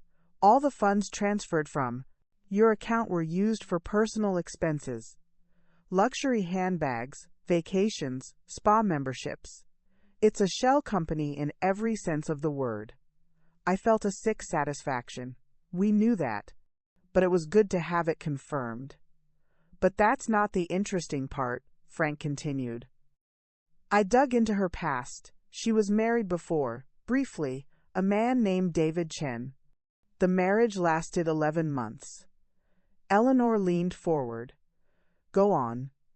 I tracked down Mr. Chen. He was reluctant to talk at first, but when I explained the situation, he became very cooperative. Frank slid a signed affidavit across the table. He says Chloe exhibited similar patterns of behavior, isolating him from his family, particularly his mother, taking control of his finances. He lost a significant amount of money to her business ventures, a failed online boutique that also seemed to fund her personal lifestyle. He divorced her after he found she had taken out a credit card in his name without his knowledge. The room was silent, a pattern. Clara had been right. There's more, Frank said, a hint of drama in his otherwise flat tone. During the divorce, Mr. Chen discovered she had a secret bank account, not a joint account. Her own, separate one, where she'd been siphoning off money. He provided me with the bank's name and the last 4 digits of the account number from the divorce proceedings. Eleanor's eyes lit up with a predatory gleam. Can we subpoena the records for that account? We can, and we should, Frank said, because I cross-referenced the timing. This secret account was opened about 2 months after she started dating Daniel. The pieces clicked into place with an almost audible snap. She had been planning this from the very beginning. Daniel wasn't just a husband. He was a target, and I was the lucrative obstacle in her path. This is it, Eleanor said, her voice vibrating with intensity. This is the proof of her modus operandi. This shows a calculated, premeditated pattern of financial exploitation and manipulation. This isn't a family disagreement. This is a crime spree. I felt dizzy. It was one thing to suspect, another to have it laid out in black and white, confirmed by another victim. My sweet, kind Daniel had fallen prey to a predator. How do we use this? I asked, my throat tight. We depose her, Eleanor said. We question her under oath, with this information in our back pocket. We let her lie, and then we spring the trap. The plan was set. A date for Chloe's deposition was scheduled. The storm we had been gathering was now ready to make landfall. I left Eleanor's office that day with a heavy heart. We had the weapons to win, but using them meant publicly eviscerating my daughter-in-law and, in the process, shattering whatever was left of my son's world. I was no longer just fighting for my freedom. I was preparing to detonate a bomb at the center of his life.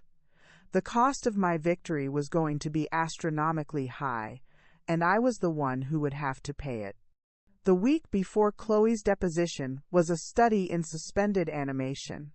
Life at Grace's house went on with its comforting routines, the scent of baking, the soft murmur of the television, Clara's sharp commentary on the evening news. But beneath the surface, a current of grim anticipation ran through everything. We were preparing for battle, and the air itself felt charged. Eleanor Vance was in her element. She prepped me for hours, her questions a rapid-fire drill. What was the exact date you noticed the sapphire necklace was missing? What were the specific words Daniel used when he told you it was a misunderstanding? Describe the interior of the granny flat. Detail every instance where Chloe entered without permission. She was building a cage of facts, and she intended to place Chloe inside it. They will try to paint you as confused, Ruth. She said, her eyes locked on mine. Your job is to be the most credible, precise, and unshakable witness the court has ever seen. You are not an emotional mother-in-law. You are a forensic accountant presenting a case of fraud. I clung to that identity. Forensic accountant. It was a suit of armor. It allowed me to distance myself from the searing pain attached to every memory and view them instead as data points in a criminal scheme. The deposition was held in a sterile conference room at Mr. Sterling's office. The air was cool and smelled of lemon-scented polish and expensive perfume. Daniel and Chloe arrived together, flanked by their lawyer. Daniel looked like he hadn't slept in a week. He was thinner, his shoulders hunched, his eyes darting around the room and landing everywhere but on me. He looked like a ghost of my vibrant son. Chloe, by contrast, was a vision of wounded virtue. She wore a simple, expensive-looking cream-colored sweater and pearls. Her hair was sleek, her makeup flawless. She looked like a church newsletter model who had been tragically misunderstood. She gave me a sad, pitying glance before taking her seat opposite Eleanor.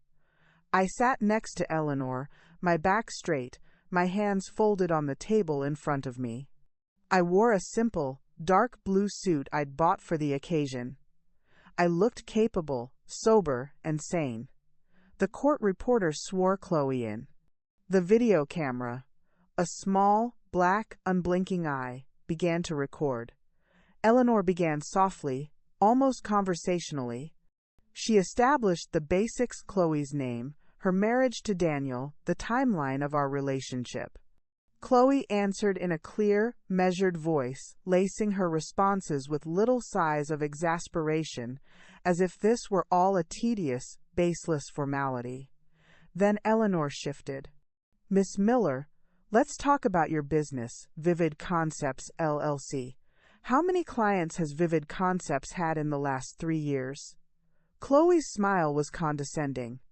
It's a boutique firm. We are very selective. How many? Eleanor repeated, her voice flat. A handful. Can you name them? Chloe shifted in her seat. Well, there was a local artisanal soap company and a startup tech firm. Their names, please. I'd have to look at my records. It's been a busy time. I'll rephrase, Eleanor said, her tone becoming a razor's edge. Aside from Ruth Miller, can you name a single other client who paid Vivid Concepts for services rendered in the last 36 months? Chloe's cheeks flushed. My business model is complex. I provide value in many ways. The $87,500 transferred from Ruth Miller's savings account to Vivid Concepts between June and November of this year, Eleanor said, reading from a sheet of paper. What specific marketing and branding services did you provide to Ruth Miller for that sum? Chloe's composure began to crack. It was an investment in high-yield bonds. For her portfolio, I was managing her assets. So, Vivid Concepts is now an investment firm? Are you a licensed financial advisor, Miss Miller? No, but, and these high-yield bonds, can you produce any documentation of their purchase? A prospectus? A statement? They were private placements. It's not that simple. Indeed, it isn't, Eleanor said, letting the silence hang in the air. She changed tack again, so swiftly it was disorienting. Let's discuss the sapphire necklace. Ruth's mother's necklace. How did it come into your possession? Chloe's eyes flickered toward Daniel, who was staring fixedly at the grain of the wooden table. She gave it to me. She said it should be with the new generation. She gave it to you, Eleanor repeated, and when she asked for it back, you returned it. Broken. It was an accident. It was fragile. The jeweler who repaired it stated, the break was clean, consistent with a purposeful stress fracture, not wear and tear. Eleanor slid the jeweler's affidavit across the table. Chloe didn't look at it.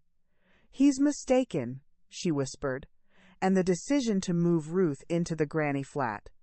That was your idea, wasn't it? It was a family decision, Chloe said, her voice regaining some of its steel. For her safety. She had a fall. A minor trip. I interjected softly, my first words of the day. Everyone looked at me. I bruised my knee. I was never diagnosed with any condition that would necessitate such a move. Eleanor gave me a slight, approving nod. I had stuck to the facts. The locked door, Miss Miller, Eleanor continued, her voice dropping to a deadly calm. The day you and Daniel changed the security code and effectively imprisoned Ruth in her apartment. Whose idea was that? We were scared. Chloe's mask of calm finally shattered. Her voice rose, becoming shrill. She was wandering off. She wasn't answering her phone. She's unstable. We were protecting her. From a walk in the fresh air. Eleanor's question was a whisper that cut through the room. You were protecting her $450,000 in home equity, wasn't that it? You were protecting your access to it. That's a lie. Chloe slammed her hand on the table. I loved her. I tried to help her. She's a bitter, lonely old woman who couldn't stand that her son found happiness with someone else. She's trying to destroy my marriage. There it was. The raw, ugly truth, spat out in a conference room under oath. The narrative she had so carefully constructed for Daniel was laid bare in its vicious, petty entirety. I didn't flinch. I didn't react. I simply looked at her. And in that moment, I felt nothing but a profound, clean pity. Daniel finally moved. He lifted his head and looked at his wife. It was a slow, dawning look, filled with a horror that was painful to witness. He was seeing the calculation, the venom, the performance, all at once. Mr. Sterling placed a hand on Chloe's arm. I think we need a break. No, Daniel said, his voice a hoarse croak. He was still staring at Chloe. No break. Eleanor saw her opening and took it. She didn't have the secret bank account information from Frank yet. That subpoena was still processing, but she had enough. Your concern for Ruth is touching, Eleanor said, her sarcasm so delicate it was almost polite. This concludes my questions for today. But be advised, discovery is ongoing. We will be subpoenaing additional financial records. We will be speaking to other witnesses. The deposition was adjourned. As the court reporter packed her machine, and the video camera was switched off. The room was thick with a silence more deafening than any shouting. Chloe stood up, her chair scraping loudly. "Daniel, let's go." Daniel didn't move. He was still sitting, staring at the space where his wife had been, as if he could see the ghost of her lies hovering in the air. "Daniel," she snapped. He finally looked at her. The love, the trust, the shared reality, it was all gone from his eyes, replaced by a devastating, hollow clarity. "You told me she was confused," he said, his voice barely audible. "You told me she was a danger. You told me we were saving her." "We were," Chloe cried, her eyes pleading now. "She's twisted everything. Can't you see that?" "The only thing I see," Daniel said, rising slowly to his feet, "is you." He turned and walked out of the conference room. He didn't look at me. He didn't look at anyone. He just left.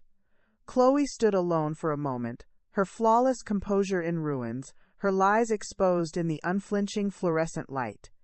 Then, with a sound of pure frustration, she grabbed her purse and fled after him. Eleanor began calmly packing her briefcase. "A productive morning," she said, without a trace of gloating. I sat there, the adrenaline draining from my body, leaving me empty and trembling. The reckoning had come. The truth had been spoken into the record. I had won a crucial battle. I had my son back, or at least, I had severed him from his manipulator. But as I watched the space where he had vanished, I felt no triumph. Only a deep, aching sorrow for the broken man my son had become, and the long, painful road to reconciliation that now lay ahead. The war was not over, but the most important fortress had fallen. Daniel was finally outside the walls. The days following the deposition were a strange, liminal space. The legal machinery continued to grind, but the heart had gone out of the opposition. Mr. Sterling, we heard through Eleanor, was re-evaluating his position. The case was becoming too toxic, too laden with proven deception, for any competent lawyer to want to take to a public trial. Daniel had not gone home with Chloe after the deposition. He'd checked into a hotel. He hadn't contacted me, and I, bound by the restraining order and my own battered heart, did not contact him. We were two ships adrift in the same storm, separated by a chasm of pain and betrayal. It was in this tense quiet that Frank, our PI, struck the mother lode. The subpoena for the secret bank account, the one from Chloe's first marriage, had been fulfilled. Eleanor called an emergency meeting at her office. Frank was there, looking more like a satisfied bloodhound than ever. "It's all here," he said, patting a thick stack of bank statements. Account opened in Chloe Parker's name only, 2 months after she started dating Daniel Miller. The first deposit was a $5,000 transfer from Daniel's personal savings account, which she had access to. He likely thought it was for a shopping trip or a bill. I felt a pang of sorrow for my son. He had been her mark from the very beginning. "But that's just the start," Frank continued. "The major inflows began the day after Ruth's house sale finalized. Large round figure. Transfers from the account. She and Daniel jointly managed Ruth's account. Over $150,000 in total. The outflows are educational. A down payment on a BMW registered in her name only. Multiple luxury vacations, the Bahamas, Paris, that Daniel believed were business trips for Vivid Concepts, thousands in designer clothing and jewelry." He slid a photograph across the table. It was Chloe, taken from her own social media, laughing on a beach in Street Barts, wearing a diamond tennis bracelet that had probably been funded by the sale of my home. The caption read, "So grateful for a husband who supports my hustle. Number Vivid Concepts, number Entrepreneur Life." The hypocrisy was breathtaking. "This is criminal embezzlement," Eleanor said, a grim smile on her face. "We have them. Completely and utterly." She immediately scheduled a follow-up deposition for Chloe. This one would be short and final. We reconvened in the same sterile conference room. This time, only Chloe and Mr. Sterling were present. Daniel was notably absent. Chloe looked like she hadn't slept. The polish was gone, replaced by a brittle, nervous energy. Her eyes were haunted. Mr. Sterling looked like he wanted to be anywhere else on earth. The formalities were observed. The court reporter and video camera began their work. Eleanor didn't bother with preamble. She placed the stack of bank statements from the secret account on the table. "Miss Miller, I'd like you to examine these documents. They are the records for bank account number 1,147 to 98832, held in the name of Chloe Parker. Can you confirm this is your account?" Chloe stared at the papers as if they were a venomous snake. She said nothing. "Your silence is noted for the record," Eleanor said calmly. "Can you explain the source of the $150,000 deposited into this account from the joint account you shared with your husband, an account which was funded primarily by the proceeds from Ruth Miller's home?" Chloe's lawyer put a hand on her arm. "Don't answer that." "I'll withdraw the question," Eleanor said smoothly. She picked up the photo from Street Bart's. "Is this you on vacation in the Caribbean?" Chloe gave a stiff, single nod. "And this diamond bracelet you're wearing, was that purchased with funds from Ruth Miller's home equity?" "Objection," Mr. Sterling said, but it was a feeble protest. "I'll rephrase," Eleanor said, her voice like ice. "Can you explain, under oath, how a woman who claims to have been solely motivated by concern for her mother-in-law's well-being justifies secretly funneling that mother-in-law's life savings into her own private account to fund a luxury lifestyle?" It was the kill shot. There was no answer. There was only the truth, naked and ugly in the silent room. Chloe looked from Eleanor to the unblinking eye of the camera, to her own lawyer's defeated face. The last vestiges of her composure crumbled. Her shoulders slumped, and she buried her face in her hands. But this time, the tears were not for show. They were tears of rage and defeat. "It was mine," she whispered, her voice thick with venom. "I earned it. I had to put up with that woman. Her constant judging, her little comments, her pathetic attempts to hold onto her son. I had to manage her and calm Daniel down every time she caused a scene. I deserved to be compensated for my labor. It was a consulting fee. A consulting fee for destroying a family." The room was utterly still. Even the court reporter had stopped typing for a moment, stunned. Eleanor let the silence stretch, allowing the sheer monstrousness of the statement to saturate the air.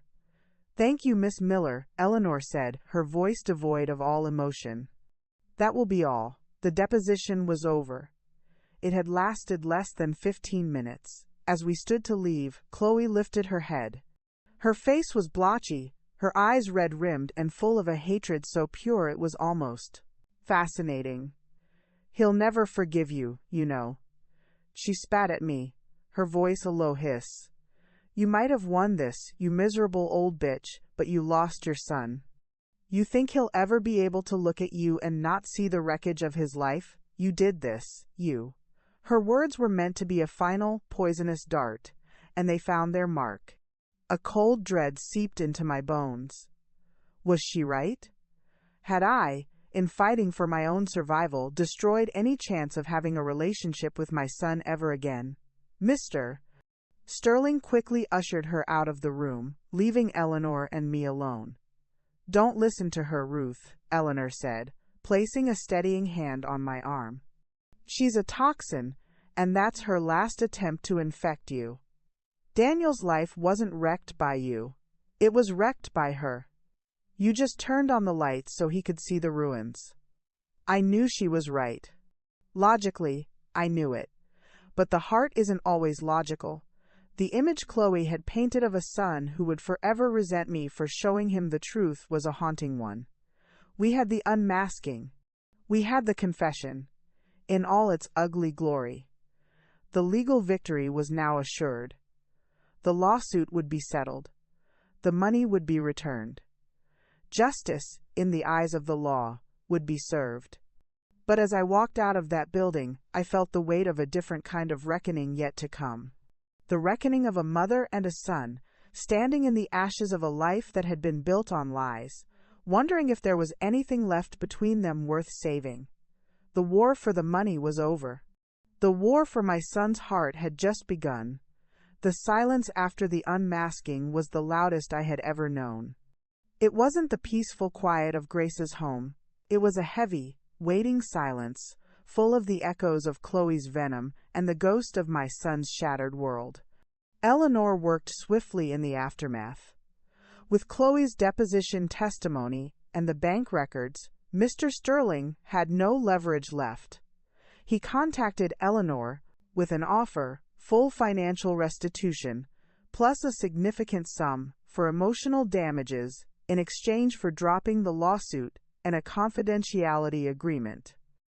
"We don't want the confidentiality," I told Eleanor firmly over the phone. "I will not be silenced. I have nothing to hide." "Good," she replied, a note of pride in her voice. "Then we counter.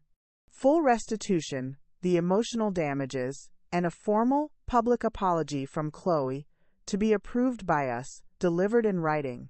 The apology never came. Chloe refused. But the rest of the settlement did. The money was wire transferred back into my accounts.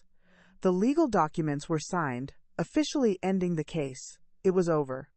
On paper, I had won. But my life felt like a house after a fire. The structure was still standing, but the interior was charred and ruined, the air thick with the smell of smoke and loss. Daniel was a ghost haunting the edges of my life. I heard from Grace, who heard from a friend, that he had filed for divorce. He was still living in a hotel. He had not reached out. Clara, ever practical, tried to buoy my spirits. "He needs time, Ruth. The scales have fallen from his eyes, but what he's seeing is a horror show. He's not just grieving his marriage, he's grieving the person he thought he was, the life he thought he had. He has to rebuild himself from the ground up before he can even think about rebuilding a bridge to you." I knew she was right, but the waiting was an agony. I had my freedom, my money, my dignity. But I didn't have my son. It was a rainy Thursday afternoon, about 3 weeks after the settlement, when the doorbell rang at Grace's house. I was in the kitchen, helping her roll out pie crust, my hands dusty with flour. Grace went to answer it. I heard her soft, surprised gasp. Then, a voice I hadn't heard in months, stripped of all its confidence, hollowed out by pain. "Is she here?" My heart stopped. I wiped my hands on my apron, my breath caught in my throat. I walked to the front door. Daniel stood on the porch, drenched from the rain. He hadn't brought a coat. His hair was plastered to his forehead, his clothes clinging to him. He looked thinner than I'd ever seen him, his face pale and gaunt. He looked like a lost boy. We stood there, frozen, mother and son, separated by a threshold and an ocean of pain. Grace, with her innate sense of grace, gently touched my arm. "I'll be in the kitchen," she whispered, and disappeared. "Can I come in?" Daniel asked, his voice raspy. I nodded, stepping back. He walked into the living room, water dripping from him onto Grace's pristine rug. He didn't seem to notice. He just stood there, shivering, his arms wrapped around himself. I didn't know where else to go. He said, not looking at me. "Sit down, Daniel," I said, my own voice unsteady. "Let me get you a towel." I brought him a thick, warm towel from the bathroom. He took it mechanically and rubbed at his hair, but the shivering was deeper than the cold. "I read it all," he said, his voice muffled by the towel. "The deposition transcripts, The bank records. Frank's report. Everything. I made Mr. Sterling give me everything. I sat down in the armchair opposite him, my hands clasped tightly in my lap. I said nothing. This was his journey. He had to make it. She never loved me. He said, the words a statement of bleak, accepted fact. It was all a transaction. I was a viable asset, with a mother who had a valuable house and no backbone. He finally looked at me, and the raw agony in his eyes was like a physical blow. I'm so sorry, Mom. I am so sorry. The dam inside me broke. Tears I had been holding back for a year. Tears of betrayal, of fear, of loneliness, of a mother's broken heart, began to stream down my face. They were silent tears, but they came from a depth I didn't know I possessed. You were her project, I said, my voice thick, and I was the problem that needed to be solved. I believed her, he whispered, his own eyes filling. I believed her when she said you were jealous, when she said you were getting forgetful, when she said you were a danger to yourself. I let her lock you in. My God, I locked you in. He put his face in his hands, his shoulders shaking with silent, wretched sobs. I went to him then. I knelt on the floor in front of his chair and put my arms around him. He was 30 years old, but in that moment, he was my little boy again, heartbroken and lost. He collapsed into my embrace, his tears hot against my neck. I'm sorry, he choked out, over and over. I failed you. I failed Dad. I failed everyone. You were fooled, Daniel, I said, stroking his wet hair, just as I had when he was small. She was very, very good at it. She fooled everyone. But you didn't fail me.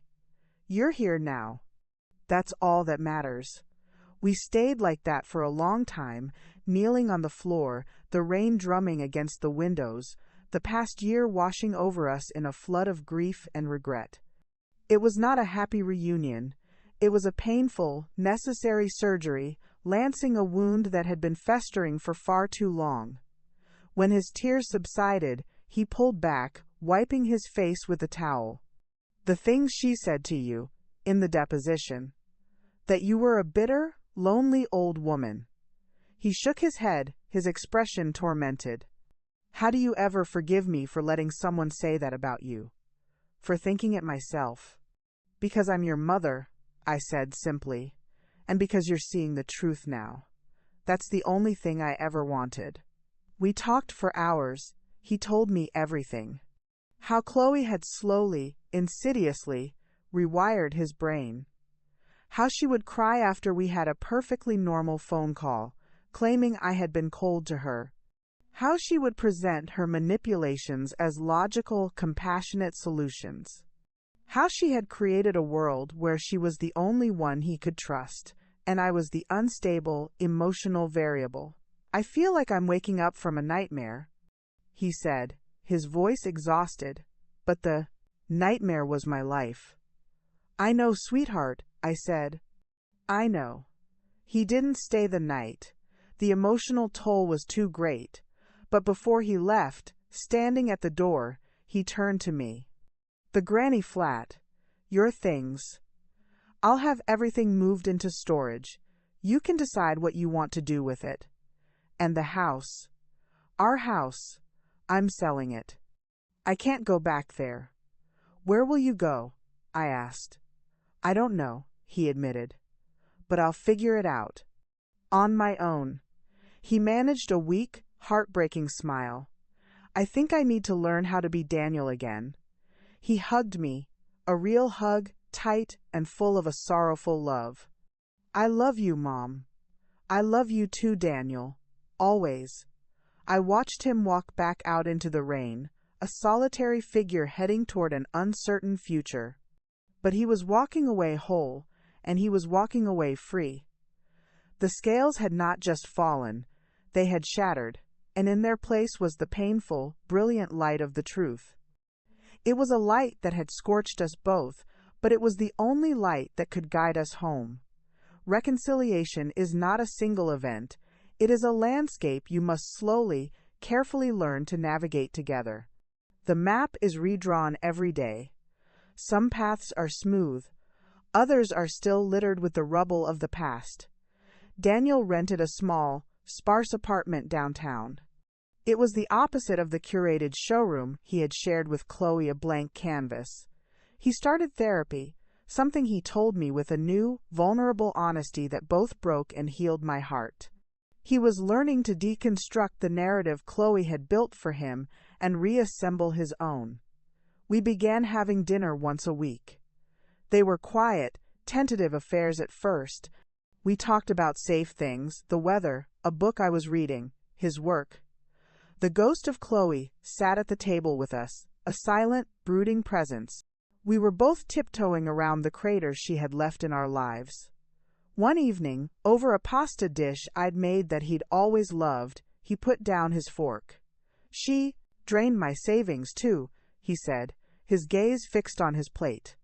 "Not just yours. I just found out. There was a business loan she pressured me into giving vivid concepts. $50,000. It's gone. I didn't say, 'I told you so.' There was no victory in this. There was only shared devastation." I reached across the table and covered his hand with mine. "I'm so sorry, Daniel." He looked up, his eyes haunted. "How could I have been so stupid?" "You weren't stupid," I said firmly. "You were in love, and you were manipulated by a professional. This is not your fault. It's hers. You have to keep telling yourself that until you believe it." He nodded, swallowing hard. "The divorce is proceeding. Her lawyer is fighting the financial disclosure, but with the evidence we have, it's just a matter of time." He paused. "She's trying to get alimony." The audacity was staggering, but no longer surprising. "She won't succeed," I said, with a confidence I felt down to my bones. As the weeks turned into months, the dinners became easier. The ghost at the table began to fade. We started to talk about Michael. We told old silly stories about Daniel as a boy, the time he tried to cut his own hair, the summer he was obsessed with frogs. We were rebuilding our shared history, brick by brick, reminding ourselves of who we were before the storm. I, too, was rebuilding. With the returned money, I was financially secure for the first time in my life. I didn't want to buy another house.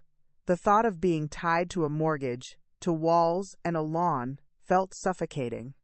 The idea of going back to my old neighborhood, with all its memories, felt like a step backward. So, I did something radical. I bought a modern, light-filled condominium in a new development near the river.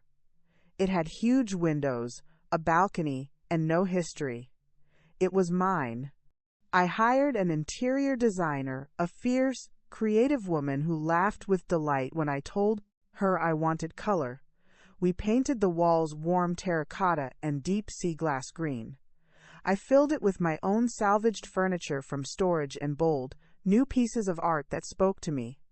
It was not a replica of my old life. It was the command center for my new one. I started volunteering at the local library, helping with their adult literacy program. I reconnected with old friends I had neglected during my year in the granny flat. I traveled with Grace and Clara, a whirlwind trip to Italy where we ate too much pasta and laughed until we cried. I was living. Not just existing, not just enduring, but truly living. Daniel came to see my new condo once I was settled. He walked through the rooms, a strange expression on his face. "It's so, you, Mom," he said finally, running a hand over the vibrant fabric of my new sofa. "It's strong. And warm. It's nothing like the granny flat I finished for him." "I know." He turned to me, his eyes bright. "I'm proud of you." Those 3 words meant more to me than the entire financial settlement. They were an acknowledgement that he saw me not as a victim, but as a survivor. The final piece of the puzzle fell into place on a bright spring morning. The divorce was finalized. Chloe had fought tooth and nail, but the evidence was too overwhelming. She received nothing, no alimony, no share of assets. She was exposed, defeated, and left with nothing but the baggage of her own actions. The karma Clara had always believed in had delivered its verdict. Daniel came over to my condo that afternoon. He brought a bottle of champagne. "It's over," he said, and the relief in his voice was a tangible thing. Really, truly over. We didn't open the champagne. We sat on my balcony, watching the river flow by in a comfortable silence that was no longer fraught with tension. "I've been thinking," he said after a while, "about what you said, about learning to be Daniel again. I think I'm starting to remember who he is." "Who is he?" I asked softly. He thought for a moment. "He's someone who likes quiet Saturday mornings. He's someone who is maybe a little too loyal. He's someone who misses his mom's lasagna." He smiled, a real, genuine smile that reached his eyes for the first time in over a year. "And he's someone who is finally ready to help her build a bookshelf she ordered online because he knows she's probably going to put it together backwards." I laughed, a free, joyful sound that echoed in the spring air. "The instructions are in Swedish, I think." "We'll figure it out," he said. And I knew we would.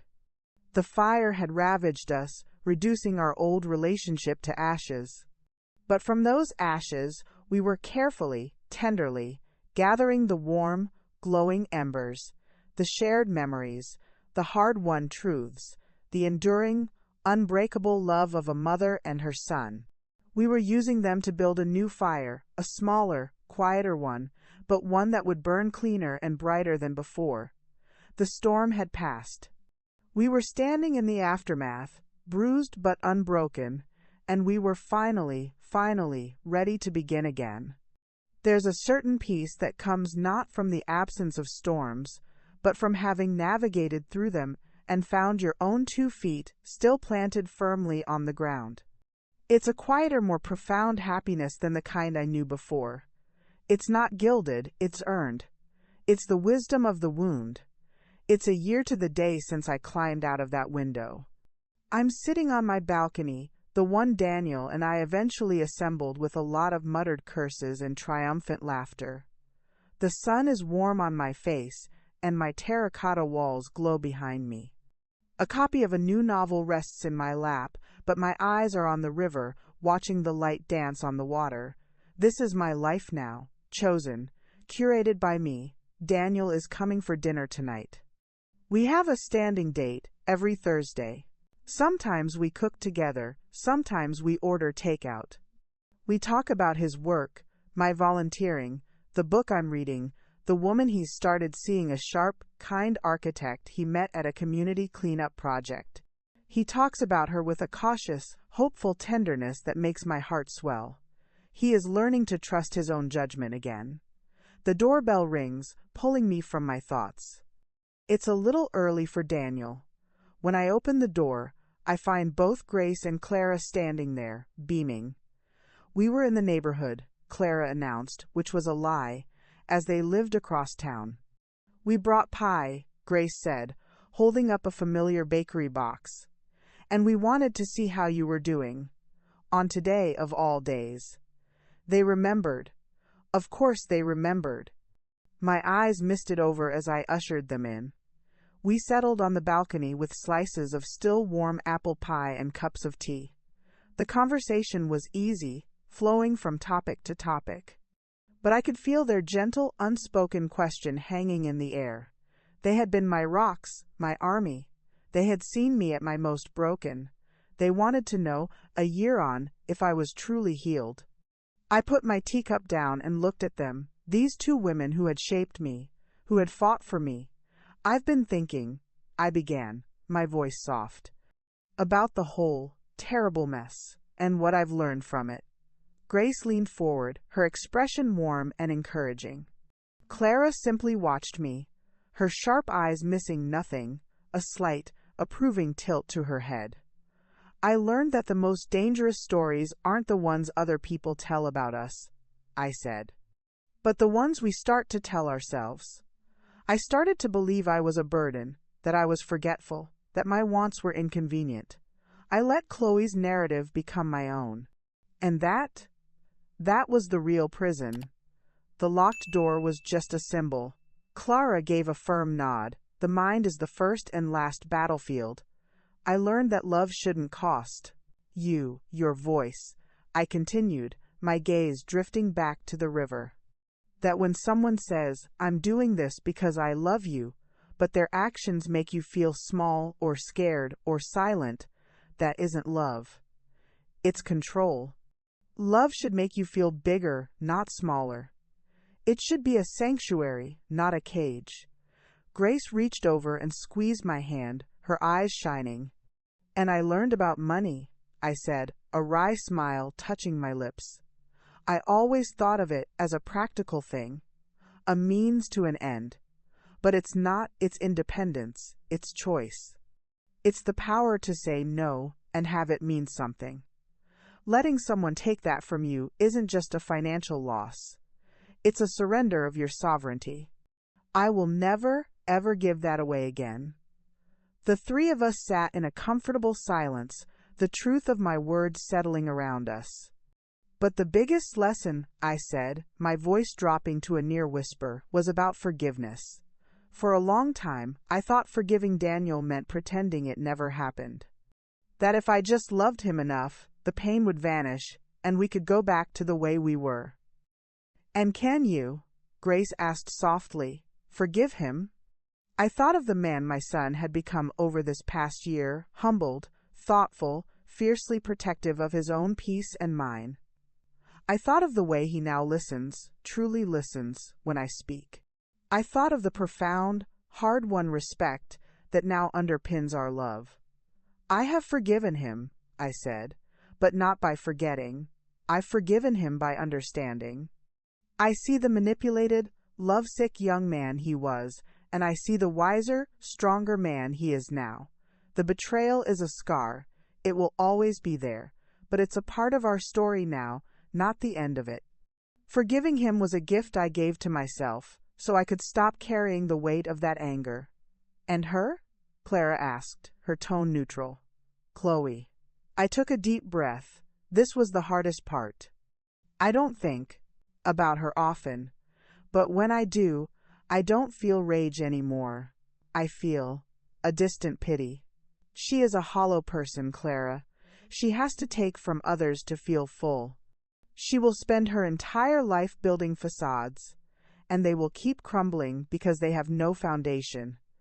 That is her prison, and it is far worse than any granny flat. I don't need to forgive her. I just need to be free of her. And I am. The pie was finished, the tea was gone. The sun was lower in the sky, casting long, golden shadows. My aunts gathered their things to leave, enveloping me in hugs that were full of pride and a shared history that stretched back decades. After they were gone, I stayed on the balcony. The final lesson, the one I was still learning every day, was about myself. I had discovered a Ruth I never knew existed. A Ruth who could climb out of a window, who could sit across from a barracuda lawyer and hold her own, who could build a beautiful new life from the ashes of an old one. I was stronger, fiercer, and more myself than I had ever been. I heard Daniel's key in the lock I'd given him 1 month ago. A simple, profound act of trust. Mom? He called out. Out here, sweetheart. He came onto the balcony, carrying a bag of groceries. He looked good. There was a calm in his eyes that had been missing for years. I got the ingredients for your lasagna, he said, a hopeful smile on his face. The real one, with the 3 cheeses. My heart felt so full I thought it might burst. That sounds perfect. He looked at me, really looked at me, sitting there in the warm light of the setting Sunday. You seem really happy, Mom. I am, Daniel, I said, and it was the truest thing I'd ever spoken. I am truly, deeply happy, he nodded, a understanding passing between us that needed no words. He knew the cost of this happiness. He had paid a price for it, too. So, he said, clapping his hands together and breaking the moment with a practical Dale energy I loved. You chop the onions, I'll grate the cheese, and we'll see if we can remember the secret ingredient. As I stood and followed him into my bright, colorful kitchen, I carried all of it with me, the pain, the lessons, the wisdom of the wound. They were not burdens anymore. They were the pillars of my new life. The story wasn't about a bitter mother-in-law or a treacherous daughter-in-law. It was about a woman who got lost, and then, against all odds, found her way home to herself. And that, my dear ones, is the only lesson that truly matters in the end. No matter how deep the cut, no matter how dark the night, your own soul is the one true compass you can always trust. Hold on to it, fight for it, because a life built on your own terms, no matter how scarred, is a life of immeasurable beauty and peace. Up next, 2 more incredible stories are waiting for you right on your screen. If you enjoyed this one, you won't want to miss these. Just click to watch and don't forget to subscribe.